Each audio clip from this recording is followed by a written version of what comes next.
Eh bien, bonsoir à toutes et tous et merci d'être avec nous ce soir. Ce soir, c'est une soirée questions-réponses sur l'éveil, la spiritualité ou les soins énergétiques. C'est vous qui allez décider de l'émission de ce soir, du thème que vous voulez aborder. Alors, pour information, ce n'est pas une soirée médiumnité, ce sont vraiment des questions-réponses sur la médiumnité, votre éveil, si vous avez des questions sur votre propre éveil. Donc voilà. Bonsoir les filles. Bonsoir à tout le monde. Hello. Coucou, bonsoir. Bon, alors si vous avez des questions, n'hésitez pas. Je vois que Christelle est déjà sur le chat, c'est bien, tu vas m'aider ce soir, Christelle. Ok. Donc, je regarde. Hello Julien, coucou Gabi Chris, coucou Marilyn, Françoise, coucou. Et voilà. Donc les filles, est-ce que vous avez, vous, envie de parler de quelque chose en particulier? Un sujet vaste, hein? Moi, je veux bien parler de l'importance d'être dans la joie et la gratitude. Eh bien, vas-y, je t'en prie. Eh bien, déjà, je suis super contente d'être là avec vous trois, mesdames. Hein. Et donc, déjà, rien que pour ça, je suis en profonde gratitude pour cette magnifique soirée qui est annoncée dans de belles énergies féminines pour ce soir. Et puis, je suis en gratitude pour toutes les personnes qui ont décidé de se connecter, de se joindre à nous pour vibrer et avancer sur leur chemin spirituel. Et en fait, la gratitude, c'est un état d'esprit qui fait monter les taux vibratoires. Et donc, chaque fois que vous pouvez vous mettre dans la joie de votre histoire, dans la joie de votre vie et que vous êtes en gratitude, vous augmentez votre taux vibratoire, vous augmentez les vibrations de bonheur que vous envoyez à l'intérieur de vous et à l'extérieur de vous et vous faites changer votre réalité et vous amenez dans votre réalité des choses beaucoup plus positives. Donc, la joie et la gratitude est une des clés pour moi du bien-être et d'un état de vie dans la joie, parce que je me dis les matins, quand on se lève le matin, on se dit quelle journée, ça va être dur aujourd'hui, on part sur cette énergie et ou alors on a l'autre choix, c'est chouette, une nouvelle journée, qu'est-ce que l'univers va me proposer aujourd'hui, je vais rencontrer des nouvelles personnes, je vais avoir de nouvelles expériences, je vais un peu plus grandir, ça va être génial. Et donc, moi, un jour, je me suis dit, je vais faire le choix de vibrer dans cette énergie. Et depuis ce jour-là, ma vie, elle change de jour en jour. Je suis dans cette énergie pétillante et je trouve que c'est une magnifique clé. Donc voilà, j'avais envie de vous la partager ce soir. Et je vous invite à vous mettre sur la vague de la gratitude et de la joie. Christine, pour ceux qui démarrent et qui ne savent pas ce que c'est que la gratitude, est-ce que tu peux leur donner une définition simple? Alors, la gratitude, c'est être dans la grâce de ce qui arrive. Ça veut dire être vraiment en joie et en remerciement profond de ce qu'on vit à chaque instant. Et donc, ça peut être parce qu'on a gagné au loto, ou ça peut être parce qu'on a rencontré une petite chenille sur son chemin. Ça peut être parce qu'on a une nouvelle voiture, ou ça peut être tout simplement parce qu'on a aidé une mamie à traverser la rue. Ça peut être tout simplement parce qu'il pleut, parce que la pluie arrose la nature et comme ça les plantes poussent. Voilà, c'est à chaque instant de notre vie, on peut choisir d'apprécier le moment, de se mettre dans la joie pour le moment, ou on peut trouver quelque chose qui est à râler, en fait. C'est vraiment le choix intérieur, c'est nous qui décidons comment on va percevoir l'univers. Et c'est d'être dans la grâce, dans le remerciement de ce qui est. Et puis, n'oubliez pas que ce qu'on envoie à l'univers nous revient. Donc, autant envoyer de la gratitude et de la joie que de la colère ou de la mauvaise humeur. C'est ça, oui. Et vous, les filles, pour la gratitude? Ouais, moi je suis assez d'accord avec Christine là en ce moment parce que ça n'a pas toujours été le cas en fait. J'ai jamais trop su ce que c'était en fait de vivre la gratitude vraiment, de ce que c'était de la vivre en fait. Et là, en ce moment, je suis en plein dedans et ça fait vraiment bizarre, en fait. Donc, parce que malgré tout un tas de petits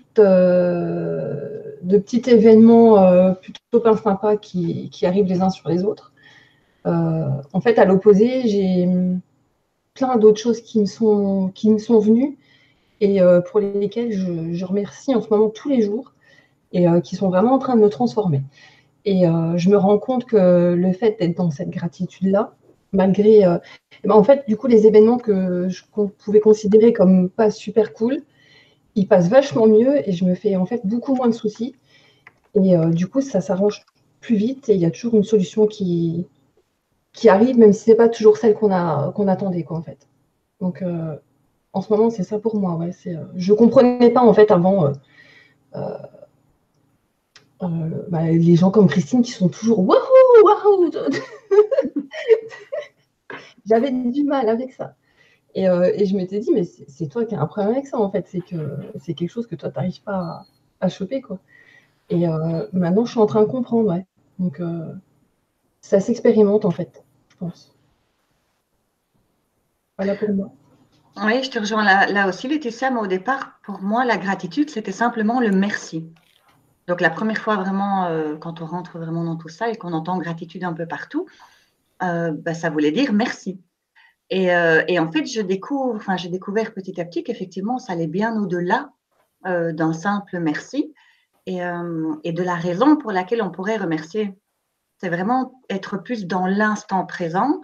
Il m'est arrivé dernièrement, je sortais de chez moi et il y a eu comme un air comme ça, je ne sais pas, est-ce que c'était l'atmosphère, la température, enfin je ne sais pas. Et il y a vraiment un regard qui se pose autrement sur tout ce qui nous entoure et auquel en général on ne fait pas attention.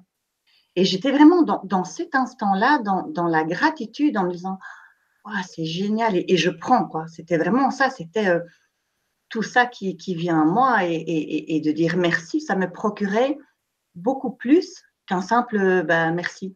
Avant, je disais merci pour le vent, la lumière, le soleil, l'oiseau, ça me fait du bien, la voiture qui m'a vue avant que je traverse et qui ne m'a pas écrasée. Enfin voilà, des trucs comme ça très basiques.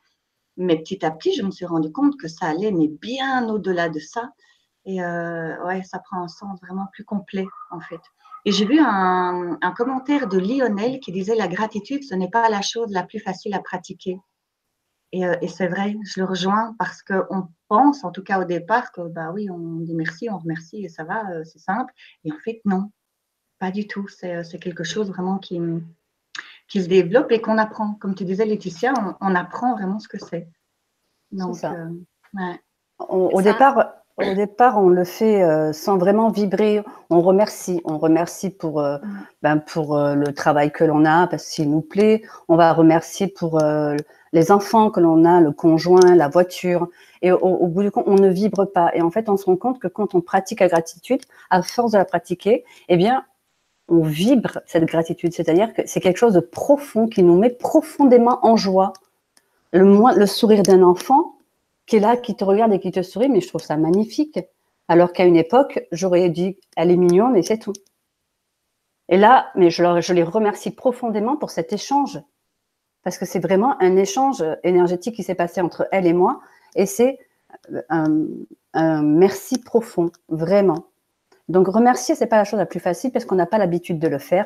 Mais quand tous les jours, on réapprend à voir les petits bonheurs de la vie, eh bien, et à dire merci pour ces petits bonheurs, parce qu'on est chanceux de pouvoir vivre ça, on se rend compte qu'à un moment donné, on le vibre profondément et on attire à nous, à la longue, que ce genre de choses. Même si, au quotidien, comme le disait Laetitia, il nous arrive des trucs pas super agréables, ils n'ont plus du tout le même impact sur notre mental que avant, en fait.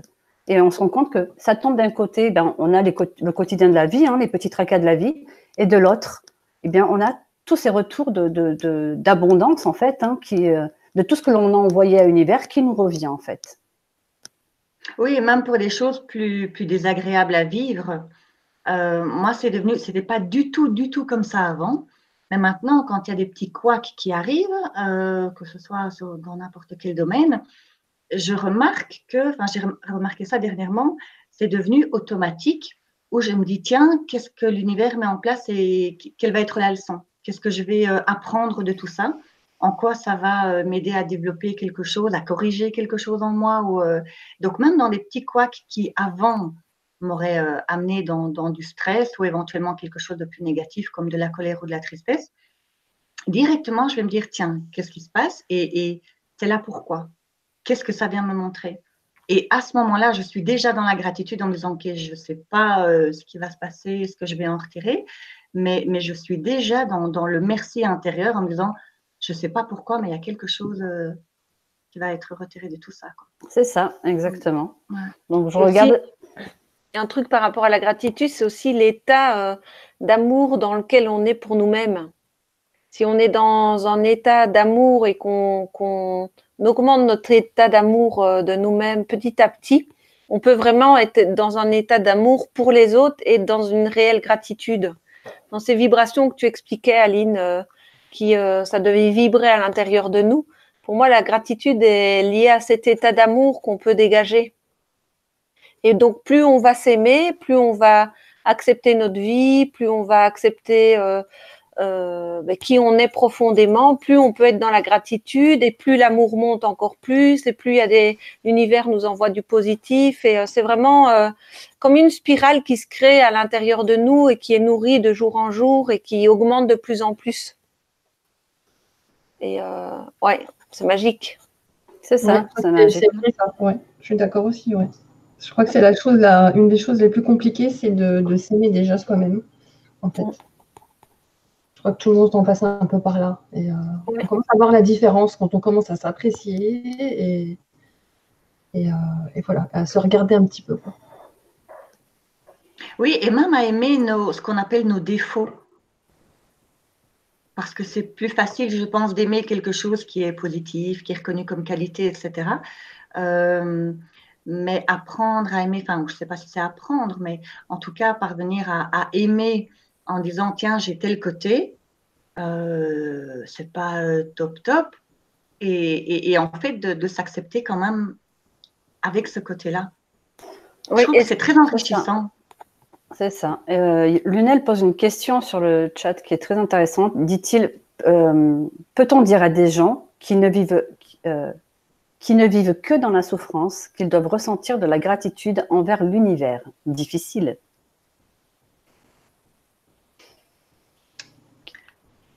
Ça peut être compliqué, je pense, qu'ils sont dans la souffrance. Bien souvent, quand on est dans la souffrance, on est avec des œillères ou un masque et on est concentré surtout sur justement la souffrance que l'on ressent.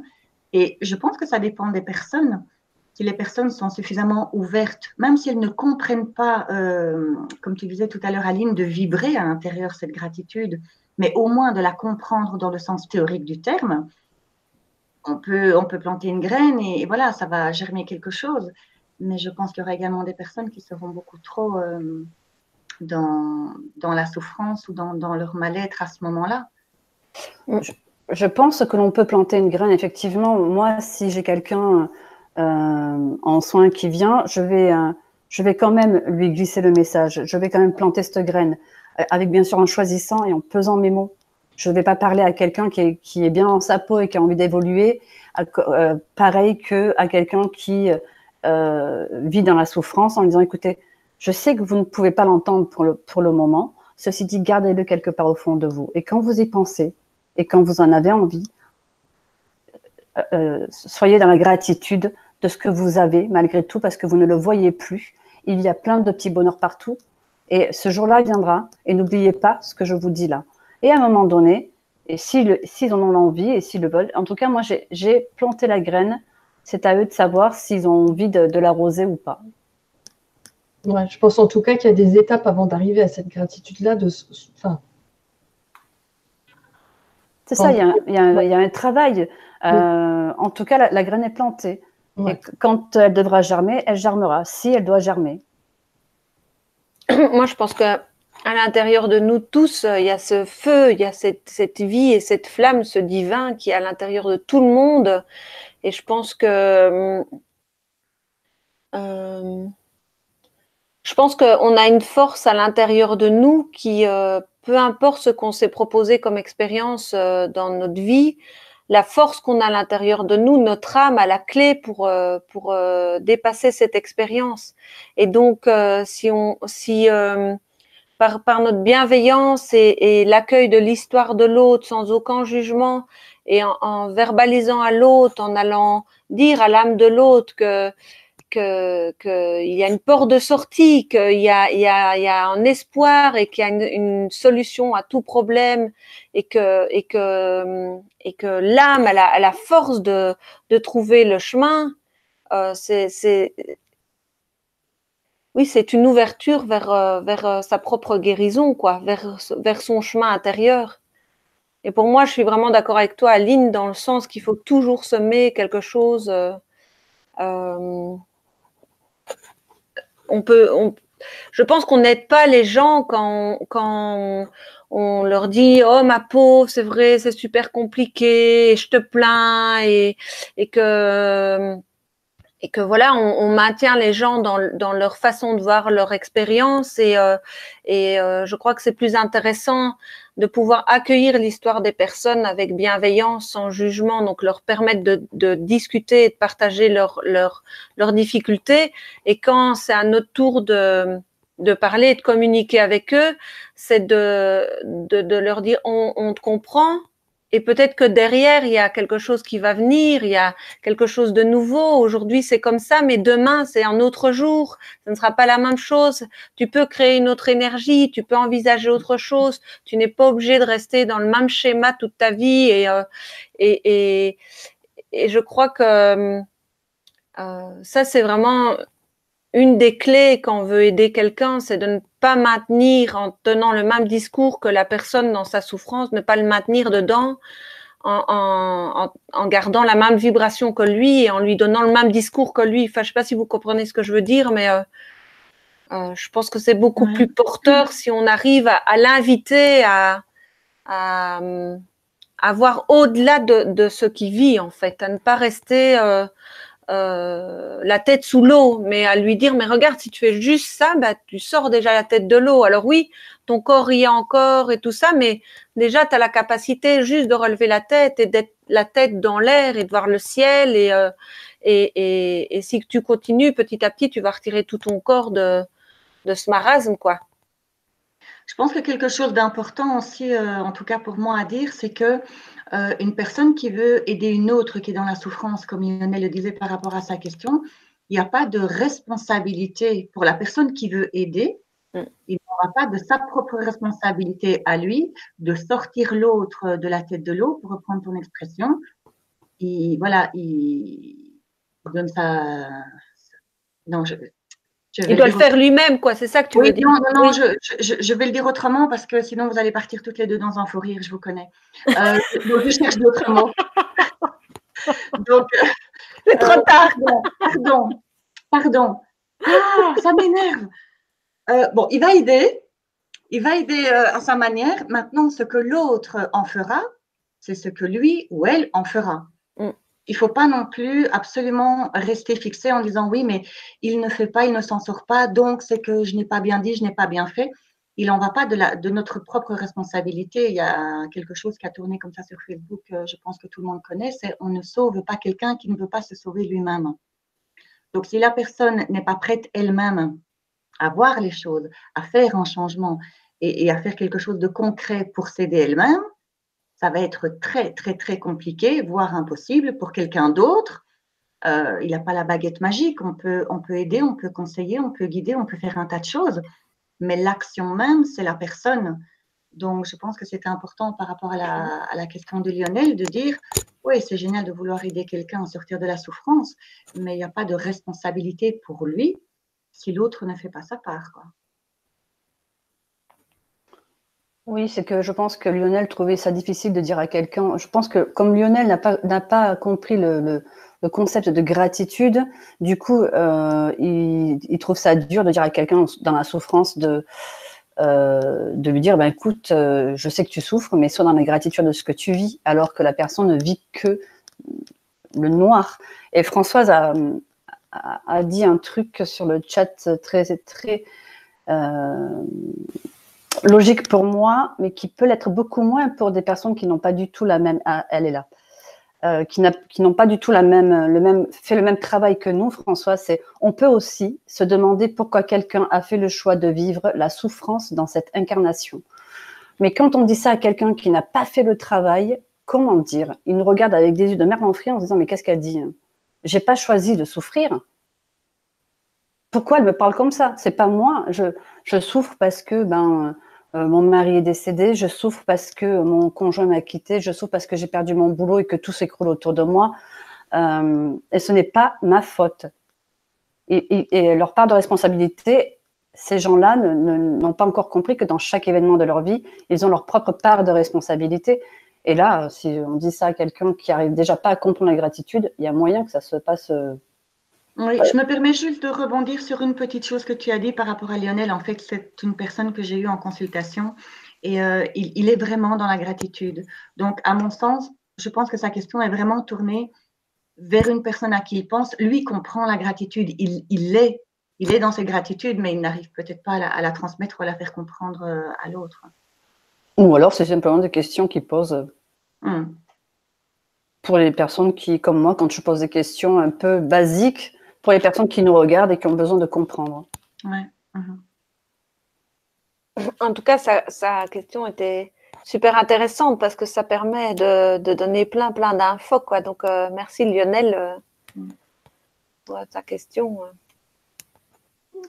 Je vais juste faire un petit rappel à Gabi Chris qui dit ce n'est pas une soirée médiumnité, ma petite poulette. Donc, c'est une soirée où on va débattre des questions que tu te poses sur la spiritualité, ton éveil, mais pas de guidance en fait. On n'est pas dans une soirée guidance. Donc voilà, je te fais des bisous.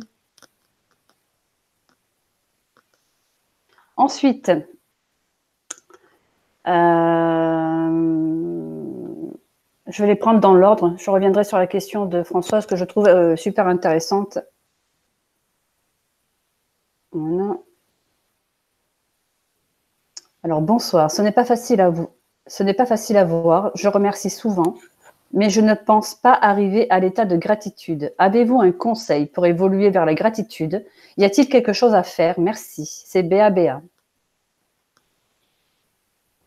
Je pense que chacun aura peut-être sa petite technique, entre guillemets, ou son ressenti. Personnellement, quelque chose, moi, qui m'a aidé à être plus connectée justement avec cet instant présent, c'est un moment où j'étais à l'extérieur et en fait, je me suis arrêtée et j'ai regardé ce qui se passait autour de moi. Simplement dans l'observation. Alors que ce soit voilà, le ciel, je me souviens qu'il y avait un arbre, des maisons, des passants, enfin, un décor basique, rien de particulier. Mais j'ai vraiment pris un moment pour regarder tout ça, ce que je ne fais jamais. Je veux dire, quand je me promène dans la rue ou quand je vais d'un point A à un point B, je me concentre voilà, sur la route que je dois prendre ou je suis dans mes pensées, mais je m'arrêtais rarement, très rarement, juste à arrêter le temps et à regarder autour de moi. Et ça, c'était quelque chose qui m'avait aidé justement à me reconnecter vraiment. Et du coup, ça m'a fait ressentir cette gratitude-là. Maintenant, vous avez certainement d'autres. Oui, mais je trouve ça chouette. Pardon. Non. Je trouve ça chouette, Christelle. Je pense que la gratitude peut naître aussi quand on revient vers soi-même et quand on se pose dans l'instant présent. Et pour moi, comme l'état de gratitude, cet état d'amour. Comme on peut avoir quand on regarde une fleur, un papillon, un enfant ou soi-même. Pour moi, pour arriver à un état de gratitude, c'est travailler sur l'amour de soi. Donc, chaque fois qu'on a l'occasion de revenir vers soi et de déjà commencer par remercier son corps. Parce que c'est le véhicule qui transporte votre âme et qui permet toutes ces expériences, en fait. Déjà, rien que remercier vos pieds, prendre vos pieds dans vos mains et dire « Waouh, merci, quoi. Oh, c'est grâce à toi que j'ai fait tout ça aujourd'hui. C'est grâce à toi que j'ai su me déplacer dans mon jardin. Waouh, ou vos mains. Oh, grâce, waouh, merci quoi. C'est avec vous que j'ai fait le gâteau pour mes enfants tout à l'heure quoi. Waouh, mais c'est extraordinaire quoi. Si vous n'étiez pas là, j'aurais pas pu vivre ce moment. Ou vos yeux, ou vos oreilles, vos cheveux, peu importe, un élément que vous prenez de votre corps. Et déjà, vous vous mettez en joie et vous reconnaissez ce que ce corps vous offre comme cadeau chaque jour.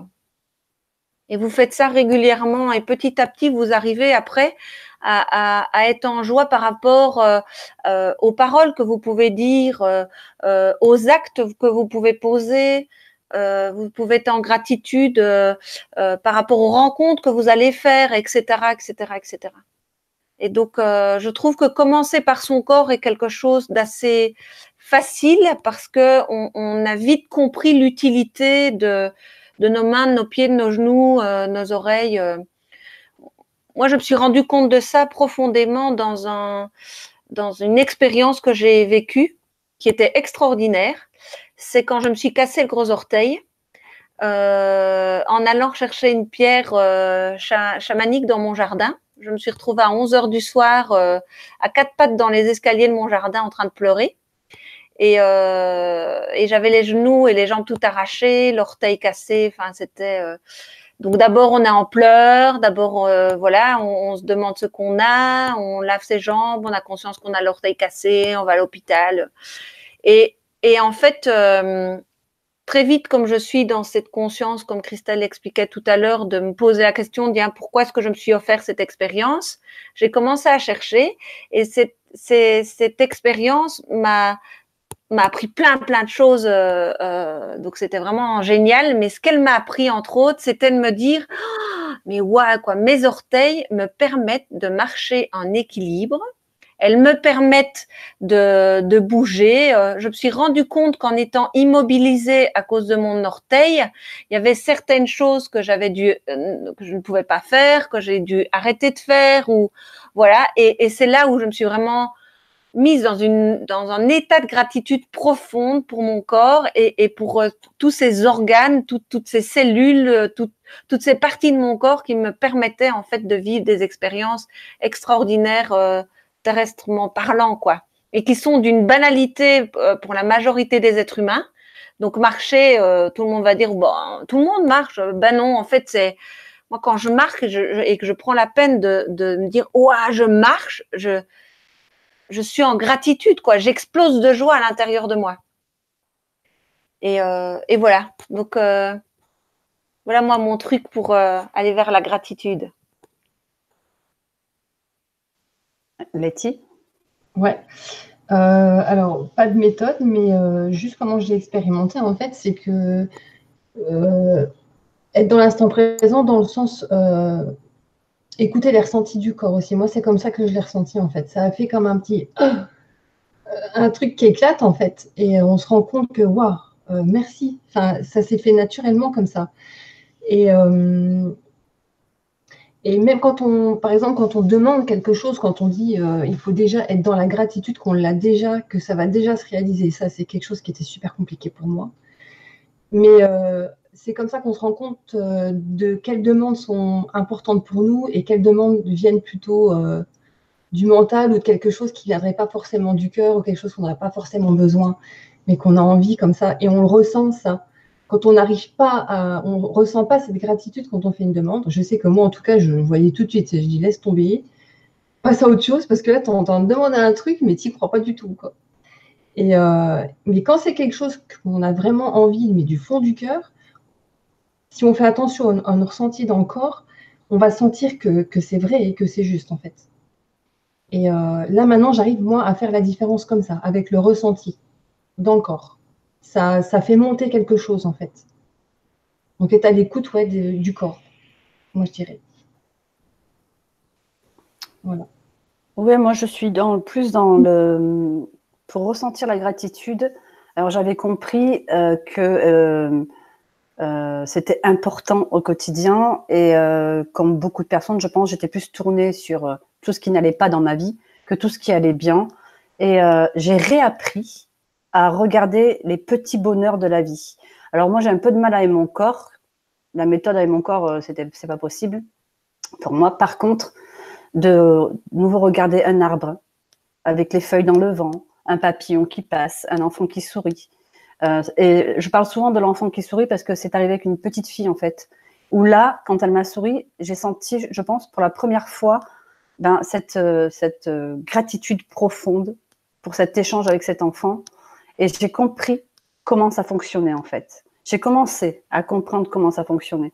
Et j'attendais l'extraordinaire dans ma vie pour avoir de la gratitude, parce qu'en fait, on attend toujours le plus pour être heureux.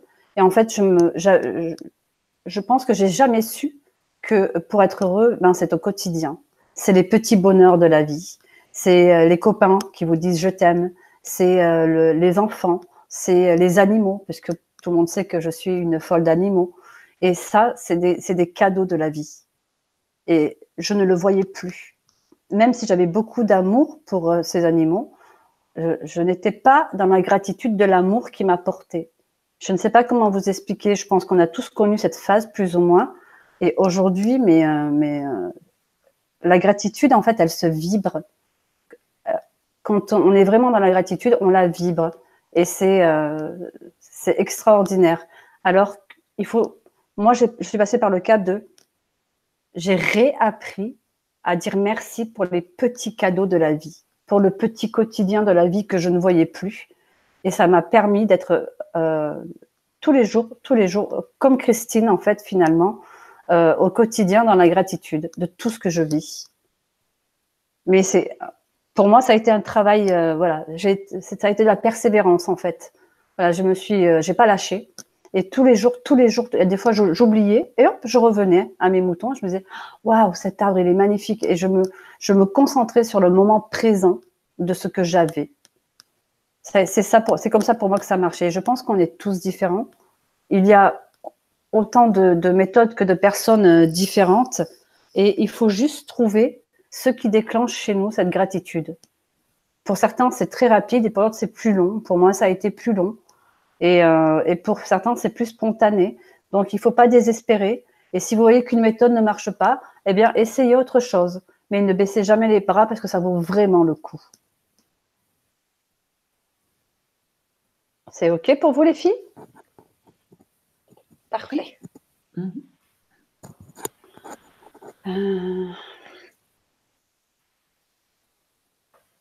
Alors là, c'est la question de Françoise. On va voir comment... on peut aussi demander pourquoi quelqu'un a fait le choix de vivre la souffrance dans cette incarnation. C'était par rapport à tout à l'heure. Est-ce que... comment vous aborderiez ça, en fait, vous? On l'a tous choisi déjà. Pour moi, c'est une question de niveau. On a des souffrances plus rudes, plus importantes, de manière plus courte ou plus longue, de divers moyens, que ce soit par la maladie, un problème dans la famille. Enfin, on a tous sur Terre choisi une forme de souffrance. Et c'est ça qui nous fait apprendre. Le but ultime de choisir la souffrance qu'on a choisie, c'est parce qu'au bout du compte, on aura retiré des leçons, on aura appris quelque chose, ça nous aura fait grandir et évoluer. Et c'est ça le but. Après, on revient sur le truc de dire à la personne, tu l'as choisi même si tu t'en rends pas compte. Je pense que c'est compliqué à entendre. Même moi, je pense que même encore aujourd'hui, s'il y a des choses qui peuvent m'arriver, on va me dire ça, même si je suis consciente que ce sera la vérité, peut-être que je ne vais pas pouvoir l'entendre. Alors moi, par rapport à ça, Laetitia, j'explique que nous, en tant que personne incarnée, tu vois, c'est quelque chose en effet qu'on ne peut pas entendre. Parce que quand notre âme a décidé de venir faire un petit tour sur la Terre, elle est venue dans une école, tu vois. Et si par exemple, tu as besoin d'apprendre le métier de pompier, tu vas aller dans une école de pompiers. Si tu as besoin d'apprendre le métier de boulanger, tu vas aller dans une école de boulanger, etc., etc. Et donc, si ici, dans ton incarnation, tu avais besoin de faire le métier de victime, par exemple, tu vois, d'apprendre la victime, ce que c'était d'une victime et comment on s'en sort, bah, tu vas aller te choisir une incarnation où tu vas être victimisé et où tu vas vivre une souffrance de victime. Si tu as besoin d'aller à l'école je sais pas, tu veux vivre une dépendance par exemple, bah tu vas aller choisir une école de dépendance, soit une famille d'alcooliques, soit des problèmes de drogue, soit une famille tout à fait normale et puis à l'école tu vas te retrouver dans un groupe de copains qui a une grosse problématique de drogue, etc., etc. Tu vois. Donc l'âme va choisir la bonne école. Une fois qu'on comprend ça, on se dit, mais alors, tout est juste et je suis arrivée dans la bonne famille au bon moment et les expériences que je vis me sont offertes pour réussir mon école, en fait. Et donc, c'est juste un travail.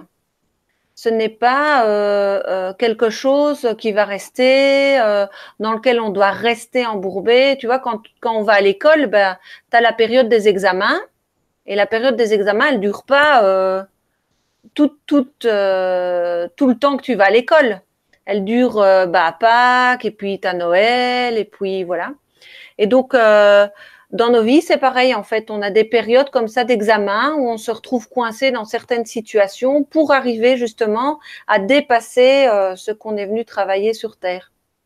Et je trouve qu'une fois qu'on comprend ça, déjà, on ne se sent plus coupable parce que on n'est pas coupable de ce qu'il arrive puisqu'on est dans l'école pour que ça arrive, pour qu'on comprenne l'expérience.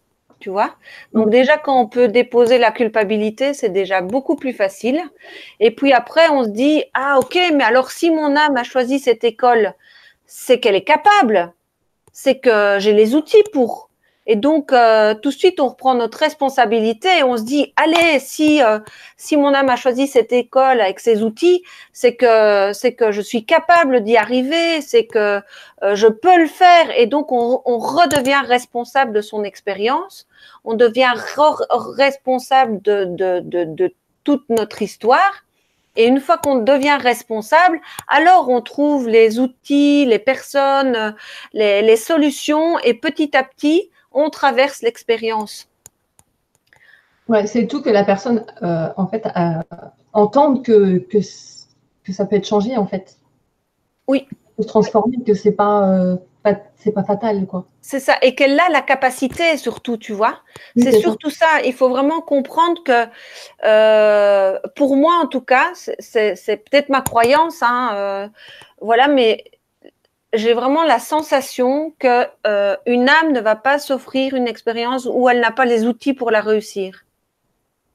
Et donc, peu importe l'expérience qu'elle va se proposer, elle a les capacités à l'intérieur d'elle pour porter cet exercice et sa réussite, tu vois, pour dépasser l'expérience et réussir en fait, gagner l'expérience et grandir en conscience. Et ça, c'est quelque chose qui moi m'habite et que je constate à travers toute mon expérience propre et les personnes que je rencontre en soins, quoi. Je me rends vraiment compte. Et chaque fois que j'ai une personne qui est complètement perdue dans son expérience, quand je lui fais part de ça, et quand à l'intérieur ça se reconnecte et qu'elle se dit mais oui, en fait, je suis capable, je vais y arriver. Et directement, il y a quelque chose qui se passe et hop, elle-même va créer une nouvelle réalité et va petit à petit se permettre de sortir de l'expérience. Ouais, il faut un déclencheur pour que ça se remette en mouvement, quoi, en fait. Oui, c'est ça. Tant qu'on est dans notre croyance que c'est pas possible, que j'y arriverai jamais, enfin, et qu'on est pris dans le rêve, quoi. Moi, j'appelle ça. Tu vois, c'est comme si une fois donc une fois que notre âme a décidé de descendre dans ce corps physique, on a aussi cet oubli. de cette histoire d'âme et tout ça. Et donc, nous, en tant qu'humains coincés dans ce corps physique, on est déjà limité par notre corps physique. Donc, du coup, on se dit, mais comment est-ce que je fais comment est-ce que je fais avec ce truc tu vois et du coup, on se dit, mais je vais pas m'en sortir.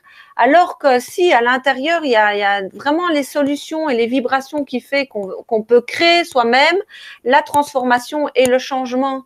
Et tout part de l'intérieur de la personne. Et donc, quand la personne a conscience de ça, elle reprend vraiment son pouvoir. Et une fois qu'elle récupère son pouvoir, elle se remet en marche et ça bouge.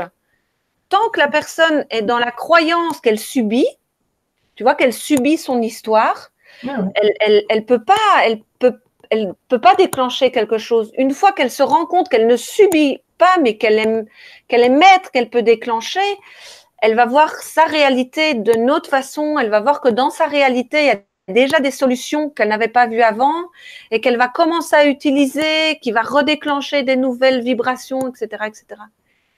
Moi, j'explique vraiment cette conscience que l'âme choisit l'expérience, tu vois, mais que l'humain n'a pas nécessairement choisi. Enfin, je sais pas si tu comprends. Je vois bien. Oui, je suis dans la même optique que toi, en fait. Ouais, voilà. Et donc, moi, j'explique ça comme ça, tu vois. Ok.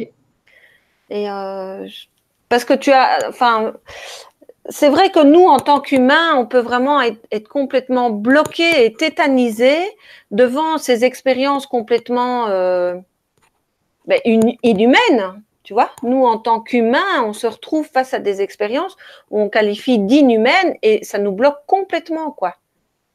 Et si on arrive à prendre conscience qu'il se passe autre chose, que c'est autre chose qui joue, alors là, on récupère son pouvoir et on est reparti et les choses peuvent vite bouger, quoi. C'est ça. Ouais. Moi, je suis dans la même optique que toi, en fait. C'est vrai que bien souvent, ils ont l'impression d'entrer dans un tunnel noir et en leur expliquant, et là, c'est pareil, c'est encore une histoire de graines que l'on plante, on leur explique que c'est l'âme qui a choisi, comme tu l'as expliqué très clairement, je ne vais pas revenir dessus. Et du coup, ça met un peu de lumière au bout du tunnel. Ils se disent, tiens, la lumière, elle est là-bas, je vais aller la chercher, quoi. Et du coup, moi, je fonctionne aussi comme toi. Donc, voilà. Est-ce que c'est bon pour vous, les filles?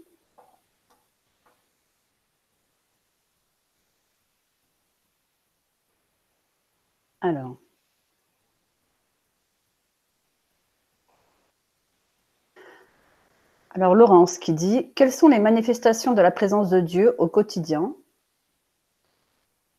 Expérience, anecdote. Moi, c'est sans arrêt, mais je n'ose pas en parler. On me dit « suis perché ». Et je suis très bien comme ça. On est un peu toutes perchées, Laurence, hein, parce qu'on a toutes... dès qu'on est sur ce chemin-là, on vit toutes des expériences particulières. Mesdames, quelles sont vos expériences, si vous en avez eu, ou des manifestations? Comme des synchronicités ou C'est tout le temps, en fait. Hein. C'est ça. Oui, c'est tout le temps, tous les jours, sauf que voilà, parfois c'est très subtil, parfois c'est tellement évident qu'on les voit. Je pense que même moi qui suis je crois être assez ouverte, à voir des synchronicités et à accepter tout ça. Je suis sûre qu'il y en a plein que je ne vois pas. Mais c'est tout le temps et dans les moindres petites choses. Maintenant, c'est beaucoup plus facile de les voir, évidemment, quand il y a vraiment des synchronicités évidentes en disant « Oh, mais en fait, si j'étais partie 5 minutes plus tard, j'aurais raté ce moment-là où je n'aurais pas vu telle personne qui m'a emmené ensuite vers tel truc. » Donc, il y a des moments où c'est beaucoup plus marquant et évident de se rendre compte de ces synchronicités. Mais il y en a tout le temps. Donc, on peut dire que tu es perché aussi. Complètement. Complètement. La question, c'était par rapport aux gens qui ne sont pas perchés et qui ne la croient pas ou qui… Non, c'est… J'ai pas compris. quelles sont les manifestations de la présence de Dieu au quotidien? Ah, ok. En fait. D'accord. Donc, elle a dit la manifestation de Dieu. Il y a plein d'autres mots pour définir cette manifestation. Oui, mais ça prend toutes les formes, en fait. Oui. Et puis, parce qu'il est dans tout, oui. On va les voir par rapport à notre capacité par rapport à notre quotidien, notre personnalité, et comment on peut les voir justement, les toucher, quoi. Mais même dans l'arbre, un animal qui passe, enfin, il est dans tout, dans le rayon de soleil qui vient jusqu'à nous. Enfin, Ça va être il est super personnel et en même temps, ça peut, quand ça arrive, quand on est en groupe de personnes, là par contre, ça peut être super bluffant. Donc, ouais. Et puis, il est dans chacun de nous. Il est en nous. Voilà, et c'est là la plus belle manifestation et la chose la plus vibrante, c'est qu'il est là à l'intérieur de nous et c'est cette énergie qui fait que tout est. Et donc en fait, c'est même pas à chercher quand il se présente, puisqu'il est présent à chaque instant. Peu importe, peu importe ce qui se passe, c'est Dieu. C'est cette énergie d'amour. Quoi qu'on fasse, c'est Dieu qui fait. C'est puisqu'on est Dieu, c'est Dieu qui se manifeste sous plein de formes et tout simplement. Donc, quand vous regardez n'importe quel être sur la terre, vous regardez Dieu. Quand vous vous regardez dans le miroir, vous regardez Dieu. Quand vous vous lavez Dieu. Quand vous faites pipi, c'est Dieu qui fait pipi. Bon, Laurence, c'est officiel. Christine est beaucoup plus perchée que toi.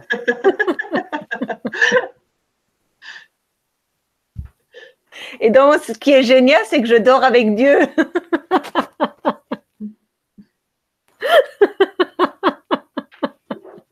Et voilà, elle a placé.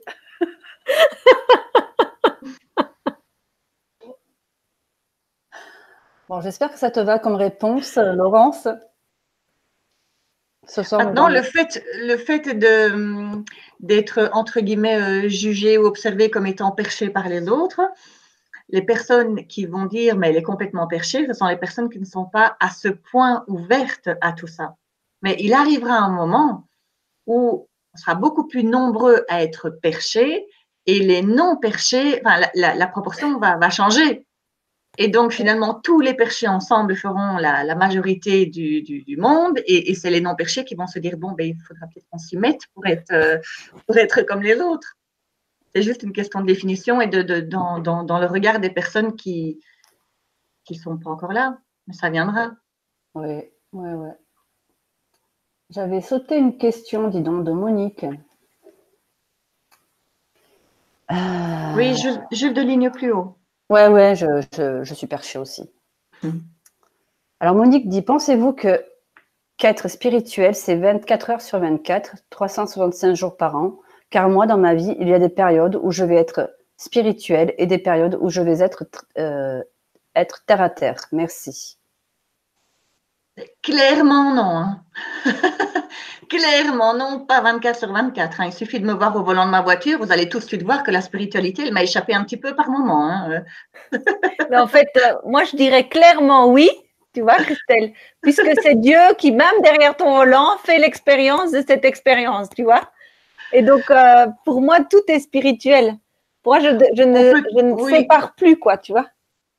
Ah oui, moi je fais quand même encore une séparation avec l'ego, le mental, c'est-à-dire que quand je commence à injurier une personne au volant, c'est clairement l'ego, je suis en mode humain à 100%, et juste après, je me dis, oups, bon, ok, accueil, c'est bon, relax, calme-toi. Donc, mais moi je bascule encore un peu dans l'un l'autre. Oui, alors, bien sûr, je suis tout à fait d'accord, et moi aussi j'ai encore plein d'expériences comme ça, mais même ces expériences, c'est de la spiritualité, tu vois. Alors, tu peux tout mettre dans la spiritualité. Mais oui, exactement. C'est comme je disais tout à l'heure que Dieu était partout. C'est parce que nous, on sépare les choses. Oui, mais c'est quoi que nous, on met des catégories, tu vois. Mais Christine, voilà, après, c'est peut-être nécessaire pour comprendre. Hein.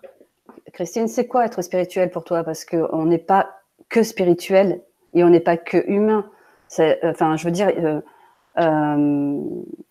être spirituel, c'est être authentique, c'est évoluer à son rythme, avoir son propre éveil. Moi, je ne suis pas que spirituelle. Je fais pas de séparation entre l'être spirituel que je suis et l'être humaine que je suis. Je suis les deux et j'accueille les deux en moi. J'accueille ce côté humain rock'n'roll que j'ai, hein, vous me connaissez bien maintenant, et cet être spirituel aussi. qui va s'épancher avec beaucoup d'amour sur les gens et qui est touché au centuple quand un enfant est blessé, quand un animal est blessé. Donc, mais je suis moi, 24 heures sur 24, je suis ni spirituelle ni humaine. Enfin, je suis quoi. Je ne peux pas dire que je suis spirituelle. Qu'est-ce que ça veut dire être spirituel? Est-ce que ça veut dire que j'adopte un comportement, un vocabulaire spirituel? Je ne sais pas ce que c'est. Je suis éveillée, certes, et je me suis éveillée. Et j'en suis qu'au début. Je suis un bébé éveillé encore. Mais par contre, tu vois, je ne peux pas dire que je suis spirituelle H24 parce que ça ne résonne pas en moi. Et je ne suis pas que humaine non plus. Je ne suis plus celle que j'ai été et je suis en train de devenir. Je suis. Mais je ne suis pas un être spirituel H24. Ça, c'est sûr, parce que moi, c'est pas au vent de ma voiture. Non. Mais même, je trouve que le terme spirituel, comme pour moi, dans ma façon de voir, tout est énergie d'amour et de lumière, et ça prend différentes formes et différentes expressions. Pour moi, tout est spirituel. Maintenant, c'est vrai que nous, dans notre langage et dans notre façon de verbaliser les choses, on a mis le spirituel comme un état de je ne sais pas quoi en fait. et moi, je pense que même le mendiant qui est dans la rue et qui est là assis par terre sur son carton avec son chien et qui fume et qui boit et qui demande un peu d'argent pour pouvoir manger, pour moi, il est spirituel. C'est Dieu qui vibre une expérience particulière. C'est parce que nous, en tant qu'humains, on sépare les choses et on fait du bien et du mal. Et donc, ça veut dire que les pensées mal, nos réactions mal, tout ce qu'on juge du côté mal est non spirituel, et tout ce qu'on juge du côté de bien est spirituel. Mais pour moi, déjà, ça, c'est un état de séparation, et dès qu'on est dans un état de séparation, on n'est pas unifié, et dès qu'on est unifié, on est dans la dualité et dans le conflit intérieur. Et donc pour moi, tout est spirituel, quoi, tu vois. Mais on joue sur les mots, hein, de toute façon. Oui. C'est juste une façon de voir. Enfin, voilà, c'est ça. C'est ta propre façon. C'est ta propre façon de t'exprimer. Et moi, j'ai la mienne, en fait. Donc, du coup, je pense qu'on se rejoint. Mais parce que je te connais bien, donc je sais quel être spirituel tu es. Mais je pense qu'on l'est tous, tu vois, moi. En fait, je trouve que c'est très compliqué de débattre sur ce terme parce qu'il peut avoir beaucoup de couleurs et beaucoup de façons. Enfin, on peut l'aborder de beaucoup de façons. C'est ça. Moi, je l'entends pas comme toi, si tu veux, tu vois. Donc, du coup, même le mot Dieu, je ne vais pas l'entendre comme toi. Donc, du coup, autant d'auditeurs il y aura ce soir, autant d'auditeurs aura sa propre définition. C'est ça. Donc, du coup, c'est compliqué. Mais en tout cas, je me pose pas la question de savoir si je suis spirituelle H24 ou pas. Moi, je suis moi H24, ça c'est sûr, avec tout ce qu'il y a de plus authentique, ou du moins j'essaye de l'être au quotidien. Et ensuite, j'évolue, quoi. J'évolue, j'apprends des expériences, je comprends. Et non, je pense qu'on est tous... certains le sont. Je pense que les lamas sont spirituels, et encore que. J'en connais un qui a beaucoup d'humour et qui est aussi très humain parfois. Donc, je pense qu'être spirituel, ma définition de la spiritualité, c'est être authentique à soi et s'éveiller à son propre rythme. Voilà. Et tant qu'on est authentique, tant qu'on est aligné avec ce que l'on est et qu'on n'est pas dans le mensonge d'être, en fait, on est spirituel. Le paysan, il est totalement aligné avec son chemin de vie. Il est totalement dans ce qu'il aime faire. Il est spirituel. Il a un contact avec la nature. À son niveau, il est spirituel. Donc, c'est vague le mot spirituel, quoi. Pour moi.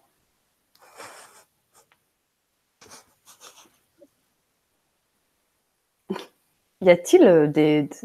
Non, c'est bon pour vous? Non, c'est bon. Bah, j'ai pas parlé, mais parce qu'en fait, ouais, c'est c'est pas évident. Le mot spirituel, c'est un peu comme le mot médium pour moi. C'est des mots qui commencent à me sortir un peu par les trous de nez. J'arrive pas. C'est voilà. Après, je comprends tout ce que Christine, la vision de Christine et tout, comment elle le reçoit. Aline aussi, tout ce que tu as dit, je me sens bien avec ça aussi. Voilà, en fait, non. Après, c'est sûr que si on choisit, par exemple, là, ce soir, j'ai une émission à 21h, donc là, allez, t'es spirituel, tu fais comme il faut. Et une fois que j'éteins mon PC, et je vais aller hurler sur mes filles parce que j'ai entendu qu'elles faisaient toute la soirée de bazar et qu'elles m'ont gênée, que ça m'a énervée, et que j'ai trépiné, et que j'attendais qu'une chose, c'est d'aller crier dans la chambre. Ce que je vais certainement faire après. Mais voilà, c'est pas pour autant que je me dis pas spirituel ou spirituel. Enfin, c'est un mélange de tout. Après, si c'est faire exprès d'être spirituel parce qu'on prend une image un certain temps et après, quand on sort de cette image, ben, hop, on s'en fout, on balance tout ce qu'on vient de dire ou ça n'a plus d'importance. Là, ouais, là, ça peut poser problème. Mais après, si dans la vie de tous les jours, c'est un état d'être. Voilà, c'est pas facile. Alors, j'essaie en même temps de retrouver les questions. Alors, si j'en loupe, n'hésitez pas à me le rappeler en bas du chat, comme ça je remonterai. Je pense pas en avoir loupé. Là, j'ai Julien qui dit « Comment voyez-vous les mois et années à venir au niveau de l'éveil de la spiritualité? Nous dirigeons-nous vers une ascension et comment se préparer au mieux? En vous remerciant. » Les girlies. Ah bah, moi je dis, mais tout est open et tout va bien. Ok. C'est un peu comme Christelle disait tout à l'heure, hein, quand elle expliquait que, ah oui, le haut perché, et qu'elle a expliqué que on allait être de plus en plus des hauts perchés, enfin qu'il y en aurait de plus en plus, et que ben, ceux qui étaient pas perchés, si on peut mettre des connotations comme ça, ben, ils allaient devenir perchés, quoi. Et Oui, je et puis trouve que attends, déjà dans ce qu'elle a expliqué, ça parle de ça. oui, Et, et quand on dit au perché, c'était juste pour reprendre le mot bien de la sûr, personne qui oui, l'avait tout à dit. C'est fait. pas Ben dans oui, le oui. sens tel quel. C'est juste, Oui, voilà, oui. être un peu plus ouvert, être plus en conscience. Oui, puis Ouais. on est bien obligé d'utiliser des mots de toute façon Oui, pour voilà. pouvoir Ouais, exprimer ouais. les choses. Mais je trouve que dans ce que tu as expliqué tout à l'heure, ça parle de ça, tu vois. Tout Et à c'est fait, ça, oui. quoi. Il y a un phénomène de mouvement et de spirale qui s'est installé déjà depuis plusieurs années. Et quand on voit tous les thérapeutes qui s'installent, les gens qui sont attirés par ça, les émissions comme celle d'Aline et Didier, enfin, c'est énorme, quoi, ce qui se passe sur l'ensemble de la planète. Donc voilà, moi je suis en gratitude.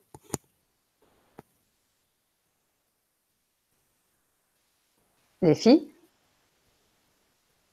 Une des deux. Ouais.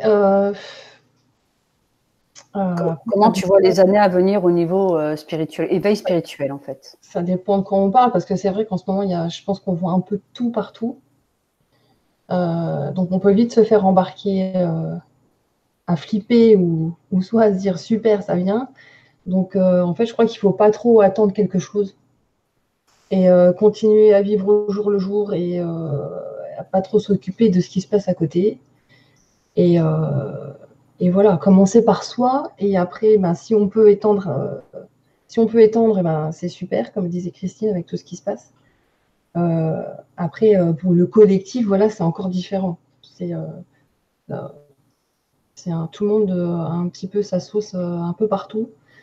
Donc, c'est pas évident de poser un objectif là-dessus. Je pense pas qu'il y ait un but à atteindre. Après,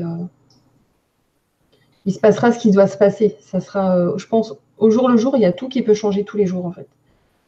À chaque seconde, à chaque minute, ça peut changer. Donc, voilà. Pas de pronostic, en fait. Christelle? Oui, moi je me dis qu'à un moment donné, il y a peut-être une remise en ordre qui s'opérera. Parce qu'effectivement, il y a de plus en plus de gens qui sont ouverts, qui se posent des questions, qui s'ouvrent justement à cette notion de, alors que ce soit l'au-delà, l'univers, la source, voilà, peu importe le nom qu'on lui donne. Et effectivement, il y a de plus en plus de thérapeutes et de groupes Facebook enfin, on découvre de plus en plus. À mon sens, à un moment donné, les gens devront vraiment récupérer leur propre pouvoir parce que on ne sait pas encore qui on a en face de nous. N'importe qui maintenant dans ce domaine voilà, énergétique s'installe, divulgue ses infos, ses séances, enfin, peu importe. Je dis ça en fait parce que j'ai rencontré 2 personnes qui sont venues à moi et qui m'ont fait leur témoignage de personnes qu'elles avaient rencontrées et c'est flippant. C'est flippant. Quand je dis des personnes qu'elles ont rencontrées, c'est vraiment des formateurs, des thérapeutes énergétiques, etc. Et ce qui m'a frappée vraiment dans ces 2 cas-là, c'est de dire mais qu'à un moment donné, la personne s'arrête et se pose la question. Et en fait, elles savaient dans leur fort intérieur qu'il y avait quelque chose qui n'allait pas. Mais elles ont quand même été plus loin, elles sont quand même retournées, elles ont quand même fait tel rituel, elles ont quand même fait telle et telle chose. Et moi, ça m'a vraiment appelée en me disant, mais pour moi, c'est ça le plus important, c'est que chaque personne retrouve son propre pouvoir et libre à chacun d'aller chez n'importe quel thérapeute énergéticien, tiens, il y a telle technique, il y a telle chose, parce qu'effectivement, Laetitia, comme tu le dis, ça va tellement vite, il y a tellement de découvertes et de nouvelles choses. Mais moi, j'appelle vraiment les personnes à écouter, est-ce que ça vibre en vous? Est-ce que ça vous chiffonne quelque part? Est-ce que ça vous dérange? Parce que si quelque part, il y a un ressenti, même si vous ne pouvez pas mettre des mots dessus et l'expliquer, mais s'il y a quelque chose en vous qui me dit, quand même, je ne suis pas sûre, ou ça me chiffonne, ou ça me dérange, ou je suis un peu mal à l'aise, bah, suivez ce ressenti-là. Et voilà, et allez voir une autre technique, une autre formation, un autre thérapeute. Donc voilà, moi, pas que je m'y attends, mais c'est plus à ça que je pense. C'est de dire à un moment donné que les gens seront forcément appelés à écouter leur propre ressenti et reprendre leur pouvoir. Et ne pas donner à d'autres le pouvoir de quoi que ce soit. Quand les personnes viennent me voir, j'ai écouté, moi, je vous apporte ce que j'ai appris, ce qui fonctionne, ce que je connais. Ça ne parle pas à tout le monde et ce n'est pas grave. Il y a suffisamment de techniques qui parlent, mais écoutez vraiment vos ressentis. Si ça ne vous parle pas de souci. Mais c'est important. Et je pense qu'il y a trop de personnes qui attendent une vérité venant de l'extérieur, venant d'un thérapeute ou venant d'un formateur.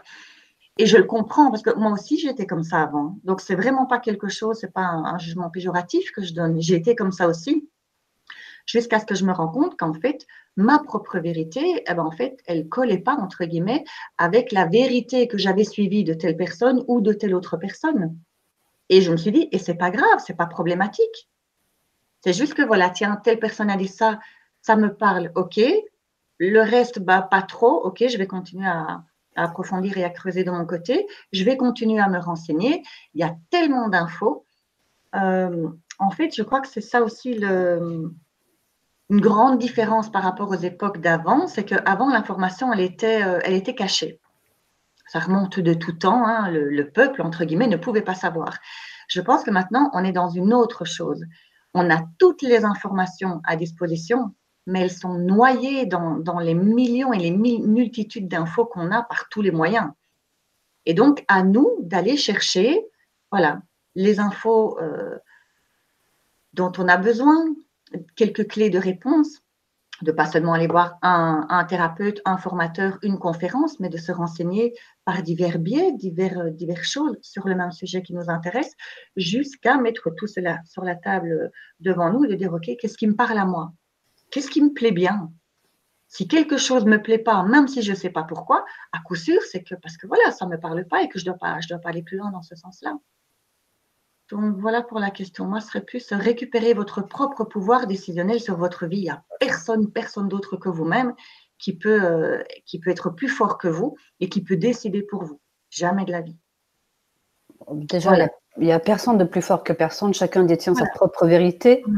Et du coup, je pense que effectivement, pour récupérer son pouvoir, il faut se tromper, il faut y aller, il faut les vivre, ces expériences un peu pourries, et se dire, ok, ah ben alors ça du tout, ça me parle pas du tout.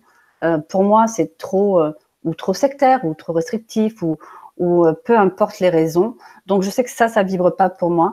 Cette personne-là ne me convient pas. Ok, moi je sais que quand j'ai démarré, je me suis trompée et je suis tombée sur des thérapeutes pas très pro, on va dire, et du coup, eh bien, et d'autres qui m'ont fait rêver. Et je me suis dit, ok, eh bien, je sais aujourd'hui que je ne veux pas lui ressembler à elle, mais je voudrais ressembler à lui. Je vais pas être lui, jamais, mais en tout cas, je tends à devenir quelqu'un comme lui.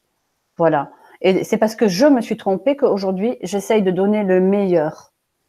Et c'est parce que je me suis trompée que je me suis écoutée, que j'ai récupéré mon propre pouvoir. Et je me rends compte que dans les ateliers, déjà, la question, c'est comment on voit les années à venir. Dans les ateliers que l'on donne avec Virginia de Sable, on rend le pouvoir aux gens.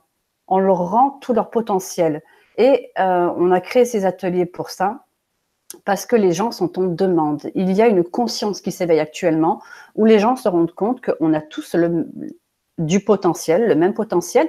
Tout le monde ne va pas le développer. Et s'il le développe, ce ne sera pas forcément pour les mêmes raisons. Mais quoi qu'il en soit, on est tous demandeurs à retrouver ce potentiel et donc notre propre pouvoir. Et ne plus remettre ce pouvoir à quelqu'un. Le nombre de gens qui arrivent chez moi et qui me disent je vais pas bien, aidez-moi. Mais je ne peux pas vous aider. Par contre, je peux vous aider à trouver votre baguette magique, à vous en servir, mais je ne peux pas m'en servir à votre place. Donc, je vous rends votre pouvoir. Je n'en veux pas de votre pouvoir. Parce que là, elle pose tout sur la table. Si je suis malhonnête, je vais dire oui, je vais vous aider. Vous allez voir, ça va aller mieux. Effectivement, je vais lui faire un soin, ça va aller mieux un temps. Mais à la racine du problème, le travail qu'elle doit faire elle-même, s'il n'est pas fait, ça reviendra tôt ou tard. Et on se rend compte que les consciences s'éveillent et que de plus en plus, les gens, même pas forcément pour devenir thérapeute, hein, juste pour s'éveiller, juste pour être mieux dans sa vie. On va vers quelque chose de plus, vers des consciences qui plus zen, où les gens ont envie de lâcher prise, on se rend compte qu'ils sont dans un tourbillon et qu'ils n'arrivent pas à sortir de là. Alors que c'était moins présent, il y a serait-ce que, allez, 5-6 ans en arrière. Là, il y a vraiment un boom, une prise de conscience là, depuis 3-4 ans et c'est hallucinant en fait. Donc, je pense que je te rejoins. C'est que il est temps de s'écouter. Et pour s'écouter, eh ben, il faut accepter de se planter. Et quand on se plante, il ne faut pas rester bloqué sur ça. On va se dire, OK, là, je me suis plantée. Ah ben maintenant, je sais que je ne veux pas ressembler à ça. OK, merci pour la leçon, les gars. Je vais me diriger et je vais m'écouter. Je vais vibrer comme une petite fille qui va avoir la poupée de ses rêves. Écoutez cette guidance intérieure. Le meilleur guide que vous puissiez rencontrer dans votre vie, c'est pas nous, c'est pas un thérapeute, c'est vous. Vous êtes votre meilleur guide. Donc, écoutez-vous. Il est temps de vous écouter et de reprendre votre pouvoir plutôt que de le donner tout le temps à d'autres personnes. Et c'est très important à l'heure actuelle parce qu'effectivement, ça fleurit de partout. Et comme toi, Christelle, j'ai des retours des fois. Et on se dit, bon, ben, OK. Et je leur dis pas, oh mon Dieu, il est horrible. Je leur dis, ben, vous avez expérimenté, ça ne vous convient pas. Ben, vous savez que c'est plus ça qu'il vous faut. Vous n'irez plus par là, en tout cas. C'est le meilleur, c'est de les responsabiliser face à leur choix. Je ne sais pas si on a répondu à la question, Julien. Vraiment, en fait. Et demander comment se préparer au mieux. Donc, nous dirigeons-nous vers une ascension et comment se préparer au mieux? Ah ben, en s'écoutant, en récupérant son pouvoir, en te faisant confiance, en écoutant ton guide intérieur. Apprends à écouter ton guide intérieur. Apprends à écouter cette petite voix qui sait toujours très, très bien te guider.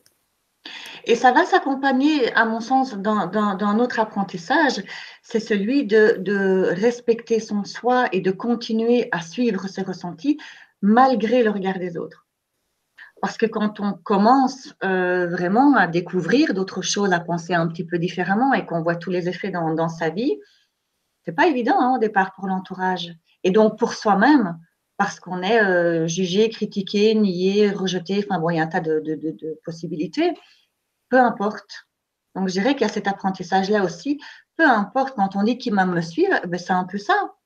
Ceux qui vous suivent, ben, c'est ceux qui quand je dis vous suivre, c'est vraiment qui ne vous lâchent pas pour autant. Parce que vous apprenez des choses, vous découvrez et que vous évoluez petit à petit. Et donc, aller de plus en plus vers l'ascension sans tenir compte du jugement des autres. Parce que sinon, ça va nous freiner. On ne va plus oser être nous-mêmes. Si je fais trop attention à oui, mais un tel va penser que, un autre va croire que, et peut-être que dans ce cas-là, alors on n'est plus jamais nous-mêmes.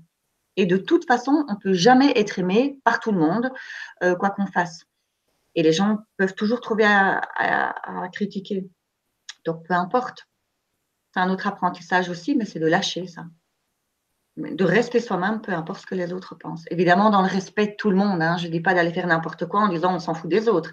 Ce n'est pas du tout ça. C'est vraiment de dire soyez vous-même dans le respect et la bienveillance des autres, mais sans vous attarder au regard des autres. Quoi.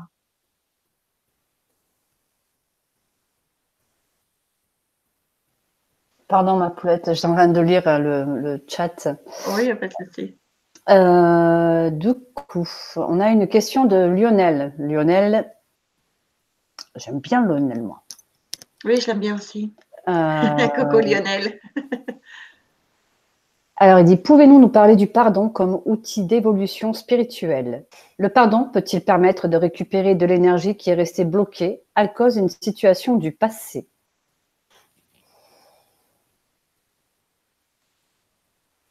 Ok, oui. Comme il n'y a personne qui parle, j'y vais. Hein. J'attends toujours quelques secondes. Mais bon, quand il n'y a personne, hop, je me lance. Et moi, j'étais en train de lire encore le chat, donc du coup, désolée. Hein. Vas-y, fais-toi plaisir. Pour moi, oui, effectivement, le pardon est effectivement un outil très, très important, très, très compliqué, entre guillemets aussi, à la base. Quand je dis compliqué, en fait, c'est parce que je m'en réfère à ma propre expérience. Fatalement, c'est la seule base de référence pour laquelle je peux parler. Mais oui, effectivement, le pardon est important. Mais c'est plus important de se pardonner à soi-même que d'aller chercher le pardon aux autres. On en a déjà parlé, je pense, dans d'autres tables rondes et dans d'autres situations, émissions, pardon. Mais comment aller pardonner aux autres si on n'arrive déjà pas à se pardonner soi-même? Et parallèlement, arriver à se pardonner à soi facilitera le pardon à l'autre. Donc, moi, oui, c'est clairement. Oui, Christine. Oui. Il y a une bonne technique, je suppose qu'on la connaît toutes, c'est Ho'oponopono. Vous pouvez aller taper sur Internet Ho'oponopono, vous allez voir, ça peut vraiment vous aider par rapport à ça.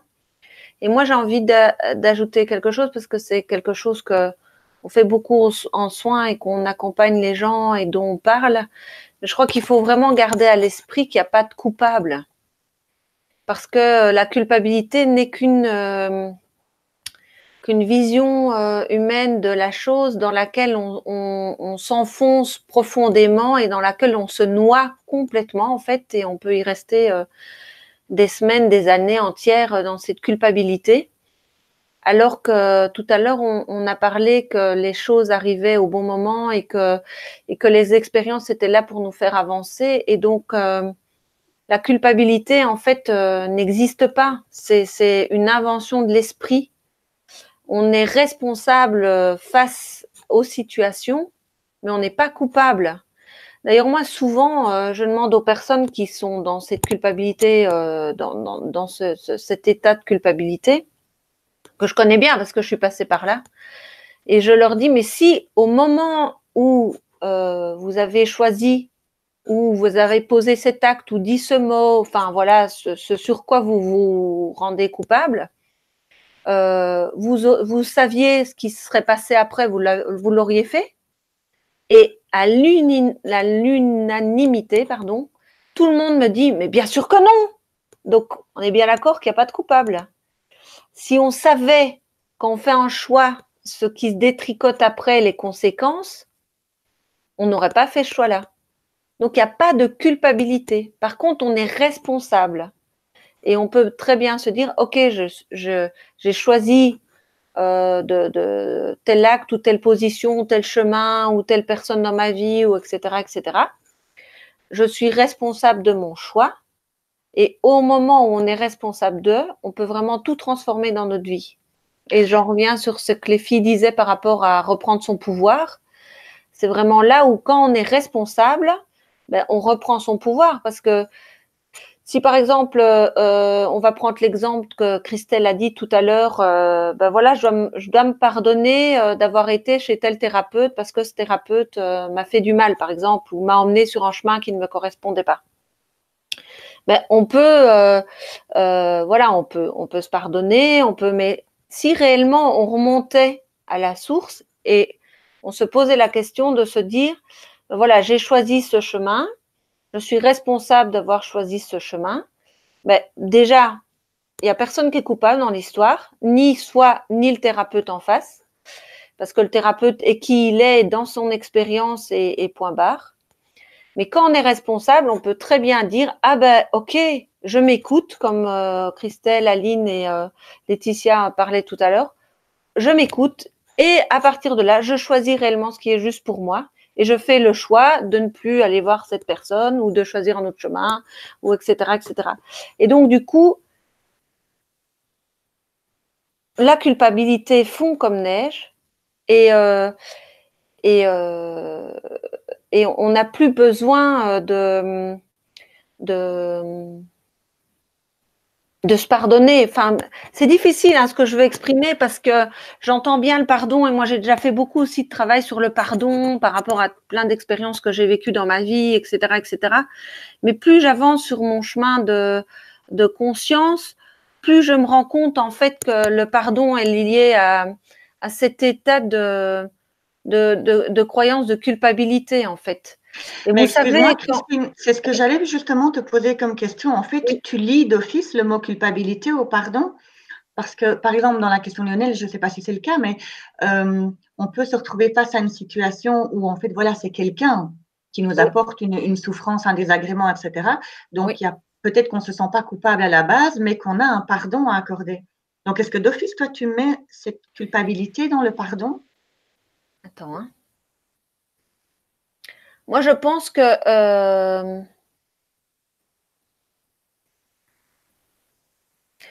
oui, parce que si on doit pardonner quelque chose à l'autre, c'est qu'on juge l'autre de coupable de quelque chose, tu vois. Alors que l'autre agit aussi à un moment donné T, avec ce qu'il connaît et dans quel état de conscience il est. Et voilà, c'est tout. Et donc, si on comprend ça, on ne va plus juger l'autre dans un état de fait qu'il a fait ou qui nous a fait faire ou qui nous a donné une mauvaise expérience ou qu'on a subi quelque chose à cause de l'autre, parce qu'on se rend compte que c'est un moment T d'une expérience où deux âmes se sont confrontées à quelque chose et que chacun a joué exactement son rôle qu'il devait jouer pour avoir une conscience plus élevée. Et donc, il n'y a pas de coupable. Par contre, il y a la responsabilité de ce qu'on va en faire, tu vois. Si à ce moment-là, on se rend compte de ça, alors on est responsable de se dire, ok, soit je reste au niveau de cet état de conscience d'humain, ou ah non, mais je ne suis pas d'accord, et c'est à cause de lui, il va me le payer, hein, d'accord. On est responsable de notre choix de rester dans cette conscience-là, ou on choisit de se dire, ah ok, en fait c'est le jeu qui s'est joué, j'avais quelque chose à apprendre, l'autre personne a joué sa part, moi j'ai joué ma part et il y a ce résultat. Et ce résultat m'apporte une information. Et je suis responsable d'en tirer les bénéfices et de me faire évoluer avec ça ou pas. Tu comprends ? Oui, mais donc tu peux chercher le pardon sans pour autant ressentir la culpabilité. Par exemple, je pense à une image où voilà, quelqu'un, par un accident de voiture, quelqu'un a tué mon mari, par exemple. Oui. Je suis dans la souffrance, évidemment, j'arrive pas à m'en remettre. Fatalement, je vais aller pointer du doigt le chauffeur qui a tué mon mari. Et donc, si à ce moment-là, on me dit, tiens, ben, apprends à le pardonner, Oui. je vais avoir beaucoup de mal. Donc, je ne me sentirai pas coupable, moi, dès le départ, puisque voilà, je n'étais pas là, je n'ai pas créé l'accident. Donc, je Oui, n'ai bien pas ce sûr. sentiment de culpabilité. Mais effectivement, comme tu dis, je vais rendre quelqu'un responsable de ma souffrance et de la perte de mon mari, par exemple. Oui, d'office, parce que ça, c'est vraiment l'humain fait d'office ça. Nous tous, quand on est dans cet état de souffrance, l'état de souffrance n'est nourri que par la façon dont on voit les choses et par Oui, notre oui, bien sûr. propre expérience qu'on porte. Et donc, quand on est dans cet état de souffrance, au lieu de revenir vers nous et de se dire de quoi ça me parle, qu'est-ce que ça réveille chez moi, qu'est-ce que je suis prête à travailler, c'est tellement fort et parfois on n'en est pas encore arrivé à ce stade qu'il faut trouver un coupable parce que c'est tellement violent à l'intérieur de nous qu'on n'arrive pas à comprendre ou on n'a pas les outils à ce moment-là de faire autrement que de vouloir vider notre souffrance à l'extérieur. Et on croit qu'en trouvant un coupable, on va pouvoir vider cette expérience. Et en fait, ça fait complètement l'inverse parce que dès qu'on trouve un coupable, on ne fait qu'augmenter notre souffrance. Mais je comprends mieux maintenant le sens dans lequel, quand tu parlais de culpabilité, je pensais que tu parlais de la personne qui devait pardonner. Je me suis dit, mais il n'y est pas d'office. Mais dans ce sens-là, je comprends mieux ce que tu voulais dire. Tu vois? Oui. Et du coup, une fois qu'on a conscience de ça, ça n'a plus du tout les mêmes couleurs, quoi. Non. Ça ne prend plus du tout les mêmes émotions. Ça ne pourrit plus à l'intérieur de nous, en fait. Alors, on a l'émotion première qui est normale puisque c'est ça qui nous fait vivre. Hein. Donc, on accueille l'émotion première. On se met en colère, on pleure, voilà. Enfin, ça c'est normal. Il faut l'accueillir et la laisser passer. Et puis à partir de là, on est juste observateur, quoi. Et du coup, voilà. Moi, au stade où je suis arrivée, je vibre ça comme ça. Hein. Maintenant, voilà, c'est un chemin, hein, comme on est tous dessus et on avance tous et on est au début de quelque chose, comme Aline expliquait tout à l'heure. Hein, on est des tout petits, on a seulement grappillé quelques miettes par rapport à l'immensité de ce qu'on a encore prêt à découvrir. Mais c'est pour ça que pour arriver à ces petites miettes, la technique Oponote tout à l'heure est vraiment intéressante parce que elle amorce cet état parce qu'en fait, elle parle donc elle dit je regrette, pardonne-moi, je t'aime, merci. Et donc, on n'est pas simplement dans je suis coupable, pardonne-moi, ou tu es coupable, je vais te pardonner. On est au-delà de ça, tu vois. Donc, on passe par cette étape parce que si on n'a pas encore conscience de tout ce que je vous ai partagé, ben voilà, on est dans cet état-là, donc il faut bien le traverser. Mais on est amené à quelque chose de beaucoup plus puissant qui est l'amour, quoi. Non, tout à fait. Et je trouve que c'est voilà, c'est une chouette clé pour arriver après petit à petit à être directement dans l'amour. Mais ça libère en fait. Parvenir au pardon, on se sent plus allégé. Oui. Donc ça libère fatalement. Oui. Ouais. Letty? J'ai oublié ce que je devais dire. Je suis absorbée par Christine et Christelle. Non, mais par contre, il y avait un autre morceau à la fin de la question sur le fait de perdre son énergie, en fait, en ne pardonnant pas. Et je pense que ça, c'est véridique, c'est que d'être tout dans la colère de ce qui s'est passé, effectivement, on va perdre notre énergie, d'être toujours dans cette colère. Et pardonner, c'est pas forcément oublier. Mais par contre, ne plus autoriser ce qui s'est passé. Ne plus accepter de se faire marcher dessus, de se faire contrôler, de se faire... voilà. Après, rentrer dans une démarche de mettre des limites, de mettre des barrières quand il faut. Et finalement, pardonner à l'autre, c'est lui redonner sa part de responsabilité. Donc, on se libère d'une part de la situation et on fait le deuil, nous, de la situation par rapport à ce que ça vient toucher chez nous. Mais on rend à l'autre sa part de responsabilité parce qu'on n'est pas obligé de prendre la totalité de la responsabilité. Après, c'est sûr que s'acharner sur une situation, à dire oui, c'est de sa faute, non seulement ça va nous bouffer d'énergie, mais ça ne va pas arranger la situation de toute façon. Après, pareil, c'est au cas par cas, parce qu'il y a forcément des situations qui sont vraiment absolument pas facilement pardonnables. On ne va pas citer d'exemple, mais c'est sûr qu'il y a des situations pour lesquelles ça nécessitera beaucoup plus de travail. Ouais. Et il y a un super film que Aline m'avait recommandé de regarder pour ça, et franchement qu'il faut regarder si on veut comprendre un petit peu le pardon. Moi, qui m'a un peu cloué le bec quand même à ce niveau-là. Aline, je ne sais plus si tu te rappelles du titre du film. C'est pas La Cabane?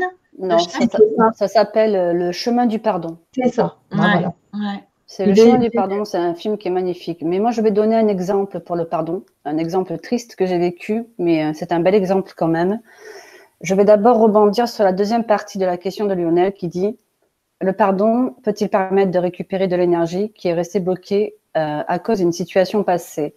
Je ne sais pas, Lionel, si le pardon, si quand on pardonne, on va récupérer cette énergie bloquée. Je ne sais pas si c'est le mot juste.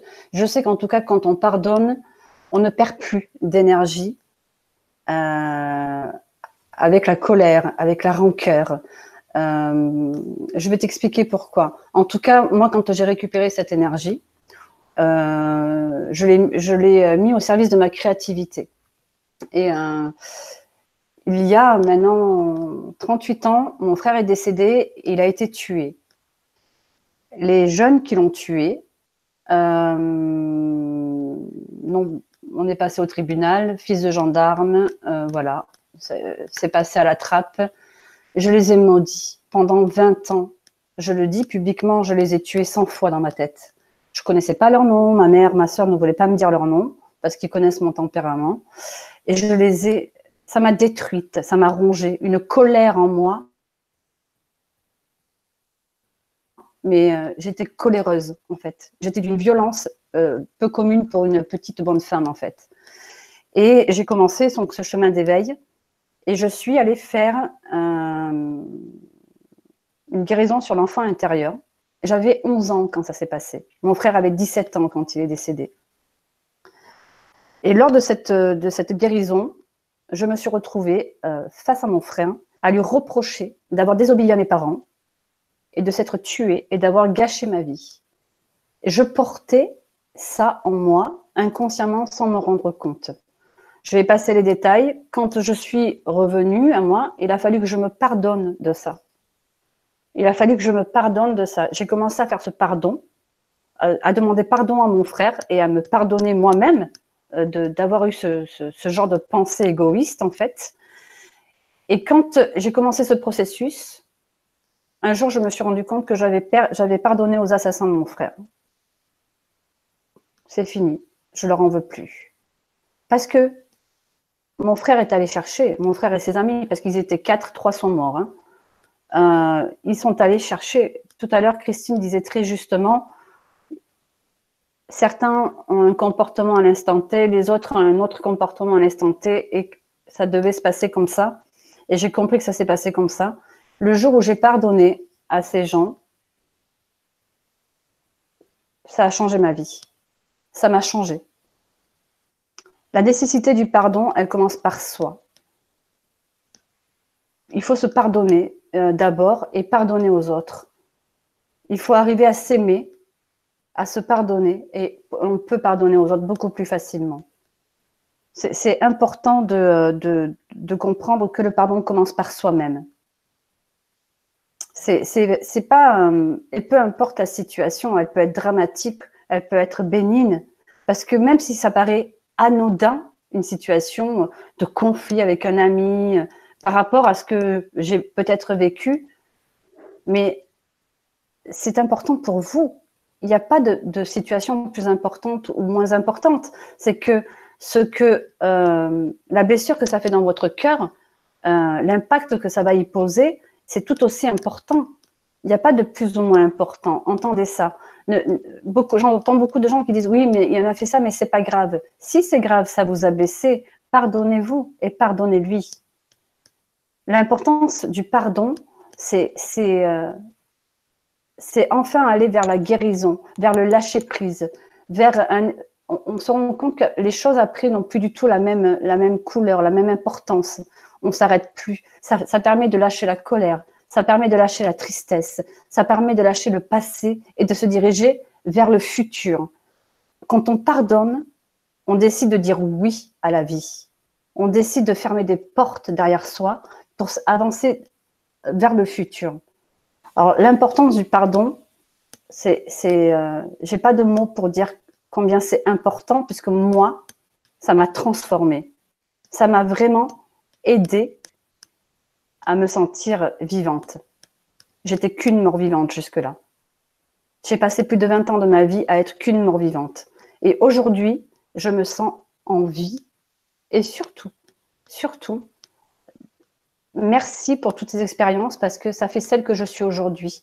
Aussi dramatique que ça ait l'air, je suis celle que je suis aujourd'hui grâce à toutes ces expériences que j'ai vécues. Ça s'appelle pardonner. Et c'est le pardon, il y a le part du don, tu vois, Aline. Et c'est la part du don qu'on se fait à soi-même. Quelle est la part? On se donne le don à soi de la vie, comme tu expliques très bien. Et pour moi, ce terme parle de ça, tu vois.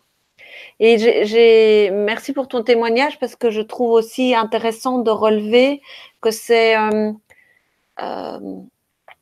on arrive à cet état de conscience et de part de don qu'on se donne à soi-même quand c'est mis en lumière, quand on met en lumière ou quand c'est mis en lumière par l'effet miroir dans Thérapeute, la partie de la racine de la blessure, tu vois. Et on a beau pardonner le dessus de l'iceberg, enfin, par exemple, ici, dans ton expérience, on t'aurait dit, il faut pardonner Aline, il faut pardonner, et toi, tu aurais dit, bon, ok, les gars, je vous pardonne, et ça n'aurait pas marché.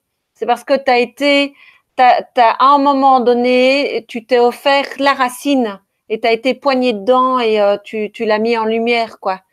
Et c'est cette part de don qu'il faut savoir se donner, quoi. Et ouais, magnifique.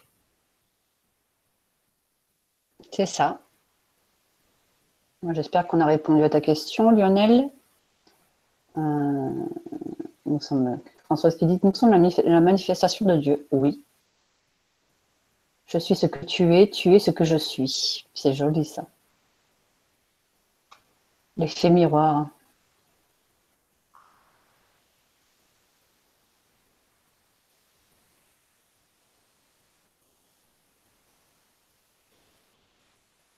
Alors Lionel vous dit, merci d'avoir mis en évidence la différence entre culpabilité et responsabilité.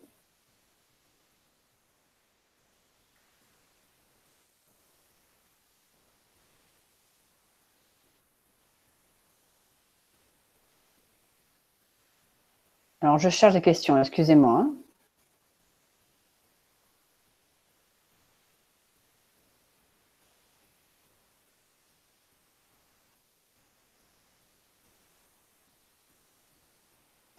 Il y a Stéphane qui dit bonsoir, j'arrive pas à pardonner et à lâcher prise.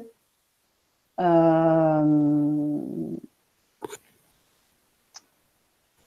je sais pas comment faire. On m'a dit de faire, j'arrive pas. Pardon Stéphane, c'est la façon dont tu as écrit qui me fait rire. Stéphane Katia, donc je pense que c'est ou Katia ou Stéphane.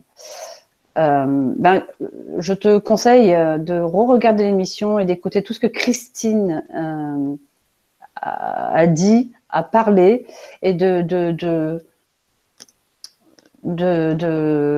de faire le processus. Voilà. Merci à toi, Roselyne. C'est Katia, ok. De rien, Eden. Si vous avez des questions, n'hésitez pas. Les filles, est-ce que vous avez envie de rebondir sur quelque chose?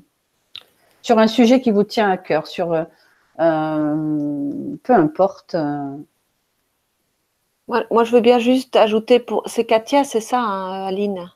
Elle disait qu'elle n'arrivait pas à pardonner. Ouais. Oui. J'ai vraiment envie de lui ressouligner ce qu'on a dit par rapport au fait que c'était compliqué de faire cette part de don à soi-même tout seul et que qu'en suivant son instinct, elle va se trouver la personne idéale qui va pouvoir mettre en miroir avec elle, enfin, qui va faire jeu de miroir avec elle pour mettre en lumière sa part de don qu'elle doit aller rechercher, quoi. Tout seul, c'est compliqué quand même quand on a quelque chose de, quand on porte quelque chose de lourd. Tout seul, c'est compliqué, je trouve. Je sais pas ce que vous en pensez, vous les filles, mais Effectivement, vivre tout toute seule, on a toujours besoin quand même d'un support, d'une aide, d'une écoute, de quelqu'un qui nous aide à mettre des balises, à nous aider à voir un peu plus clair ou d'enlever des œillères. Enfin, tout ça est très large. Quelqu'un en qui on a confiance, évidemment, ou en qui on peut se reposer. Oui, c'est d'autant plus important, je pense, sur ce genre de chemin-là. C'est clair. Après, on peut avancer tout seul ou toute seule, c'est sûr, mais par contre, jamais bien longtemps. À un moment donné, moi, ce que j'ai nettoyé avec les soins de mon frère, je n'aurais jamais pu le faire seule. À un moment donné, je sentais que je bloquais, que je tournais en rond et j'ai demandé de l'aide. Vraiment. Après, des choses que j'ai pu nettoyer toute seule, mais il faut en avoir envie, Katia. Il faut vraiment en avoir envie. Il faut se dire, là, j'en ai marre de ruminer, quoi. J'en peux plus, ça sert à rien. Et la personne, de toute façon, elle ne le mérite pas parce que toi, pendant que tu es en train de ruminer, l'autre vit sa vie pleinement. Et tu es là en train de bien, et tu es en train de gâcher ta propre vie. Quel dommage. Mais quel dommage. Donc, il faut vraiment le sentir dans ses tripes, avoir envie de se dire, OK, là, je m'en sors. Et si je n'y arrive pas toute seule, eh bien, je vais demander de l'aide. Parce qu'il n'y a aucune honte à demander de l'aide. Aucune, bien au contraire. C'est très courageux de demander de l'aide. Eh bien, tu trouves ou un thérapeute qui va t'aider à trouver des clés, à te donner des clés pour avancer, ou un ami où tu essayes d'en parler, où tu suis des méthodes diverses et variées. Trouve la chose qui te fait vibrer, la personne qui te fait vibrer, celle qui va, ou celui où tu vas te dire, là, je le fais. C'est lui, je le sens, c'est elle, je vais y aller. Mais il faut que tu aies une envie profonde. Il faut que que ton envie dépasse ta rancœur. C'est très important. Il faut vraiment que tu décides de te tourner vers la vie, vers le futur et non plus vers le passé. Oui, et aussi, Aline, ça peut aider quand on souffre et quand on a été blessé par quelqu'un de n'importe quelle façon. Quand on se retrouve dans la position de victime, il y a quelque chose à l'intérieur de nous qui pousse le fait de vouloir absolument mettre notre bourreau sur la place publique et qu'il se fasse lapider. Et tant qu'on est dans cette rancœur, comme tu parles, et dans cette envie, on n'arrive pas à passer au-delà pour aller rechercher son don et son bien-être, quoi. Parce qu'on se dit, mais si je lâche l'histoire, la personne en face, elle va avoir trop facile. Et il y a une part comme ça de nous qui résiste parce qu'on ne supporte pas d'imaginer que l'autre va avoir facile par rapport à ce qu'il a pu créer dans notre vie, quoi. Et ça, c'est quelque chose qu'il faut prendre conscience parce que tant qu'on est à ce niveau-là, on est bloqué et on n'arrive pas à passer au-dessus parce que voilà, ça nous bloque dans notre cheminement, en fait.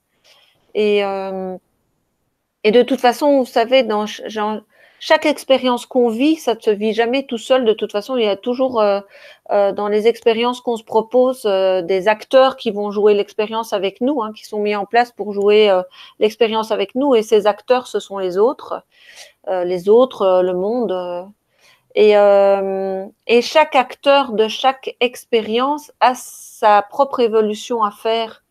Et donc, que vous gardiez un lien énergétique négatif par rapport à la personne qui vous maintient, vous, dans un mal-être, ça ne va ni vous aider et ça ne fait rien par rapport à l'autre, en fait. L'autre a son chemin, a son expérience aussi. Quand on vit une expérience négative à deux, l'autre personne aussi a tout un chemin à faire vers lui-même et aussi mal, et aussi vraiment pas bien, quoi. Et même s'il a l'apparence que que tout va bien, mais au fond de lui, ça bouillonne aussi de souffrance.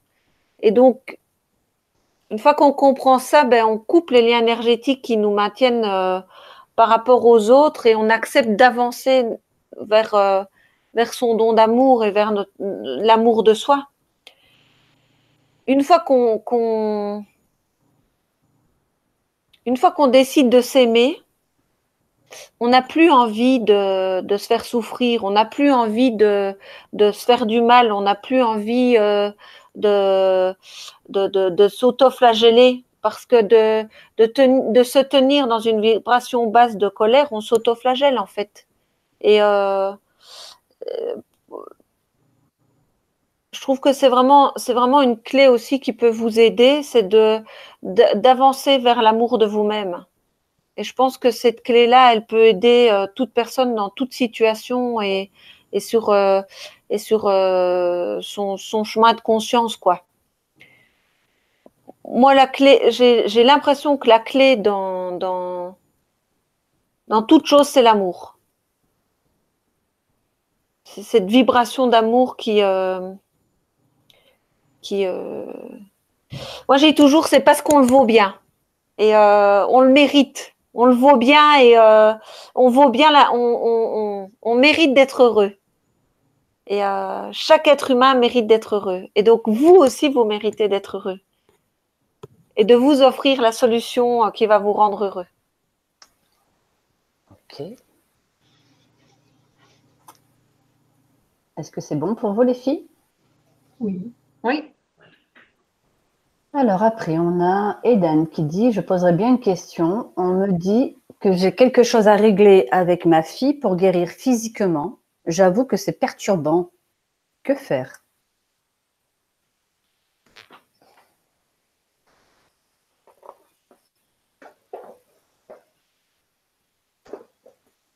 Une question plus personnelle, ça, dans le genre médiumnité Ouais, ou, ouais. Je ne l'ai pas lu avant. Ouais.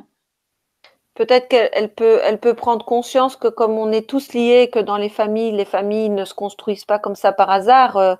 Dans une famille, les âmes viennent travailler les unes avec les autres. Et donc, on est tous liés de façon intense dans une famille. Et donc, on se fait tous travailler les uns les autres. On travaille avec nos enfants, on travaille avec notre conjoint. Tout le monde participe à notre évolution et on participe à l'évolution des autres. Et donc, on est d'office liés et avec tous les êtres qui nous entourent et principalement avec ceux qui sont en majorité avec nous, c'est notre famille. Et donc, voilà, une fois qu'on comprend ça, ben, on ne peut que regarder ce que les autres nous disent à travers leurs actes et leur comportement parce qu'ils parlent de nous-mêmes. Après, j'ai envie de te dire, regarde quand tout ce qui va toucher à ta fille, sur quelle corde ça appuie en toi?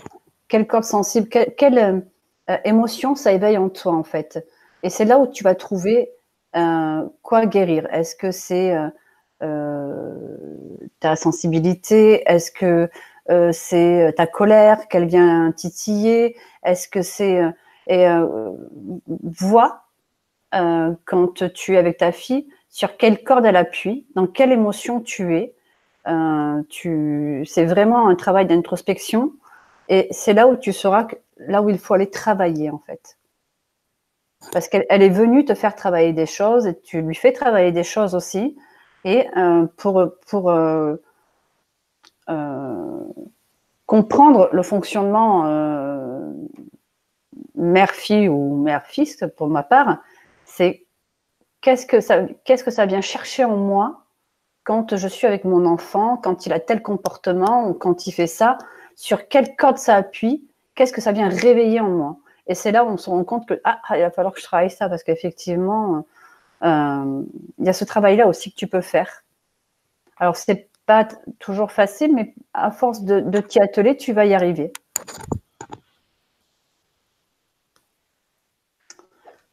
C'est bon pour vous, les filles? Ouais, Oui.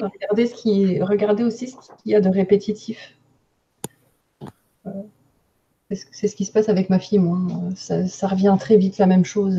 Tant que je ne me pose pas dessus, ça recommence en boucle. Donc,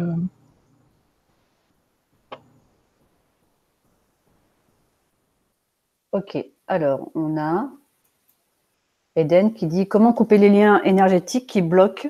Est-ce que les petits bonhommes allumettes suffisent? Plus la problématique est haute et plus les moyens pourront être à multiplier, je pense. Donc oui, déjà les bonhommes allumettes, moi je trouve que c'est un excellent moyen. Ne pas hésiter déjà à le refaire. Alors je dis pas qu'il faut le faire tous les jours non plus pendant des mois, mais voilà, par période, selon le ressenti, de le refaire. Maintenant, il y a aussi plein d'autres choses. On peut s'adresser à l'univers, à notre ange de naissance, à nos guides, à l'archange Michael, enfin bon voilà, et de demander l'intervention d'autres sphères pour nous aider justement à couper ça. Maintenant, tout n'est pas absolument à couper énergétiquement. On en revient au karma, c'est-à-dire que si on a une entente d'âme avec une âme et qui est là pour nous apprendre quelque chose qui, au final, va vraiment nous aider à évoluer et à atteindre notre but, on aura beau faire les bonhommes allumettes 15 000 fois, ça ne se coupera pas. Parce que là, on parle de karma. C'est quelque chose quand même de différent et de plus lourd. Mais donc voilà, oui. Alors n'hésitez pas à couper tous les liens parce que ça va couper tous les liens négatifs, sauf tous les liens négatifs qui peuvent être coupés, je précise. Et ça coupe tous les liens sauf ceux de l'amour. Donc moi j'utilise beaucoup Michael, très peu les bonhommes allumettes. Donc chacun sa méthode. Les bonhommes allumettes, ça a quelque chose dans la matière qui, quand on démarre, nous permet de nous rassurer un petit peu, de rassurer notre mental. Moi, je le fais maintenant énergétiquement très régulièrement. Et j'ai mon chat qui me perturbe derrière. Et du coup, effectivement, il y a des liens karmiques qui ne pourront jamais être coupés parce que c'est à vous de les nettoyer, c'est à vous de les vivre, de les comprendre et de les transmuter. Et il n'y a que comme ça qu'ils pourront enfin être coupés. Donc, on ne peut pas tout couper, tout nettoyer avec les petits bonhommes allumettes, Michael ou les sphères célestes, en fait. Peu importe le moyen que vous utilisez. Oui, parce que les liens, ils vont se recréer de toute façon s'il y a toujours une énergie voilà, qui doit se régler, en fait. C'est un nettoyage énergétique comme beaucoup d'autres. Comme on se lave tous les matins, on se nettoie énergétiquement parce que au fil de la journée, on a créé des liens plus ou moins toxiques avec des personnes et que, eh bien, si on ne le fait pas régulièrement, ça s'accumule, et là on a des lourdeurs, de la fatigue, et du coup, c'est important de couper les liens assez régulièrement. Voilà. Quelque chose à rajouter? Non.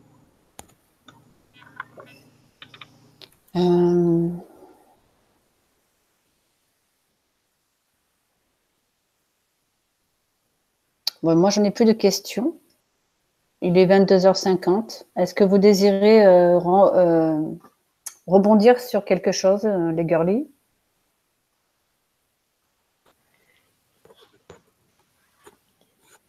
Le sourire de Christine m'inquiète. Ça dépend, les filles, vous voulez aller dormir à quelle heure? Moi, je m'en fous. Demain, je pars en week-end chamanique, alors. À l'aise. Moi, je trouve que la soirée a été super riche d'informations et de partage. C'était vraiment top. Gabi Chris qui dit sinon, merci les girlies. Bonne fête de soirée.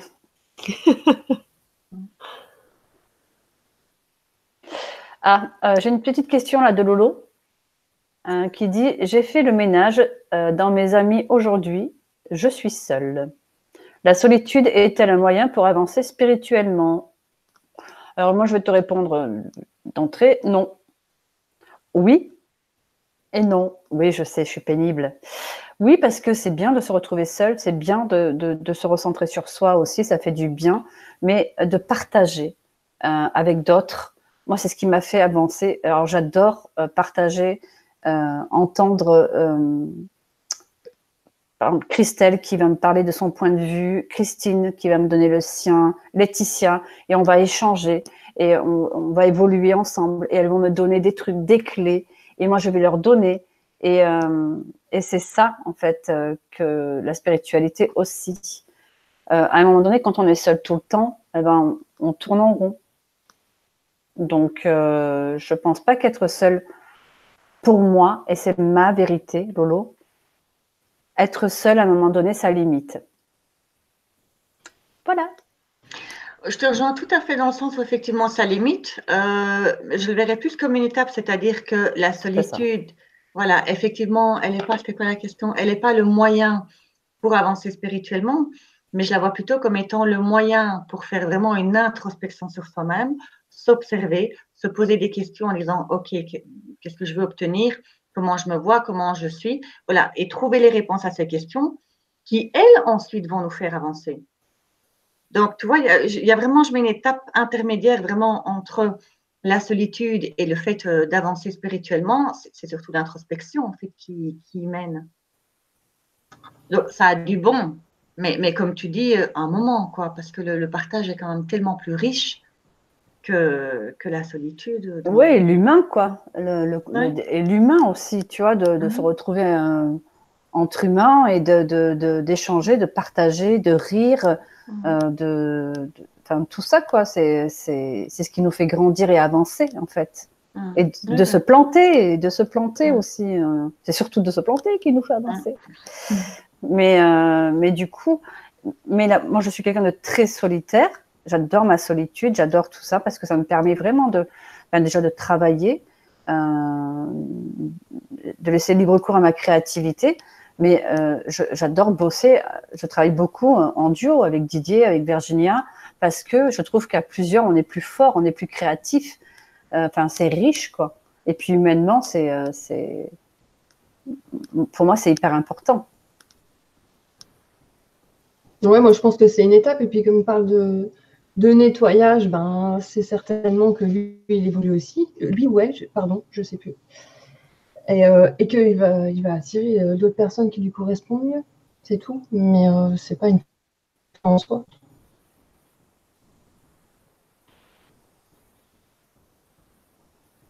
C'est OK, Chris? Ouais, je trouve que vous avez bien fait le tour. J'adore vous écouter. Nous aussi, on adore t'écouter.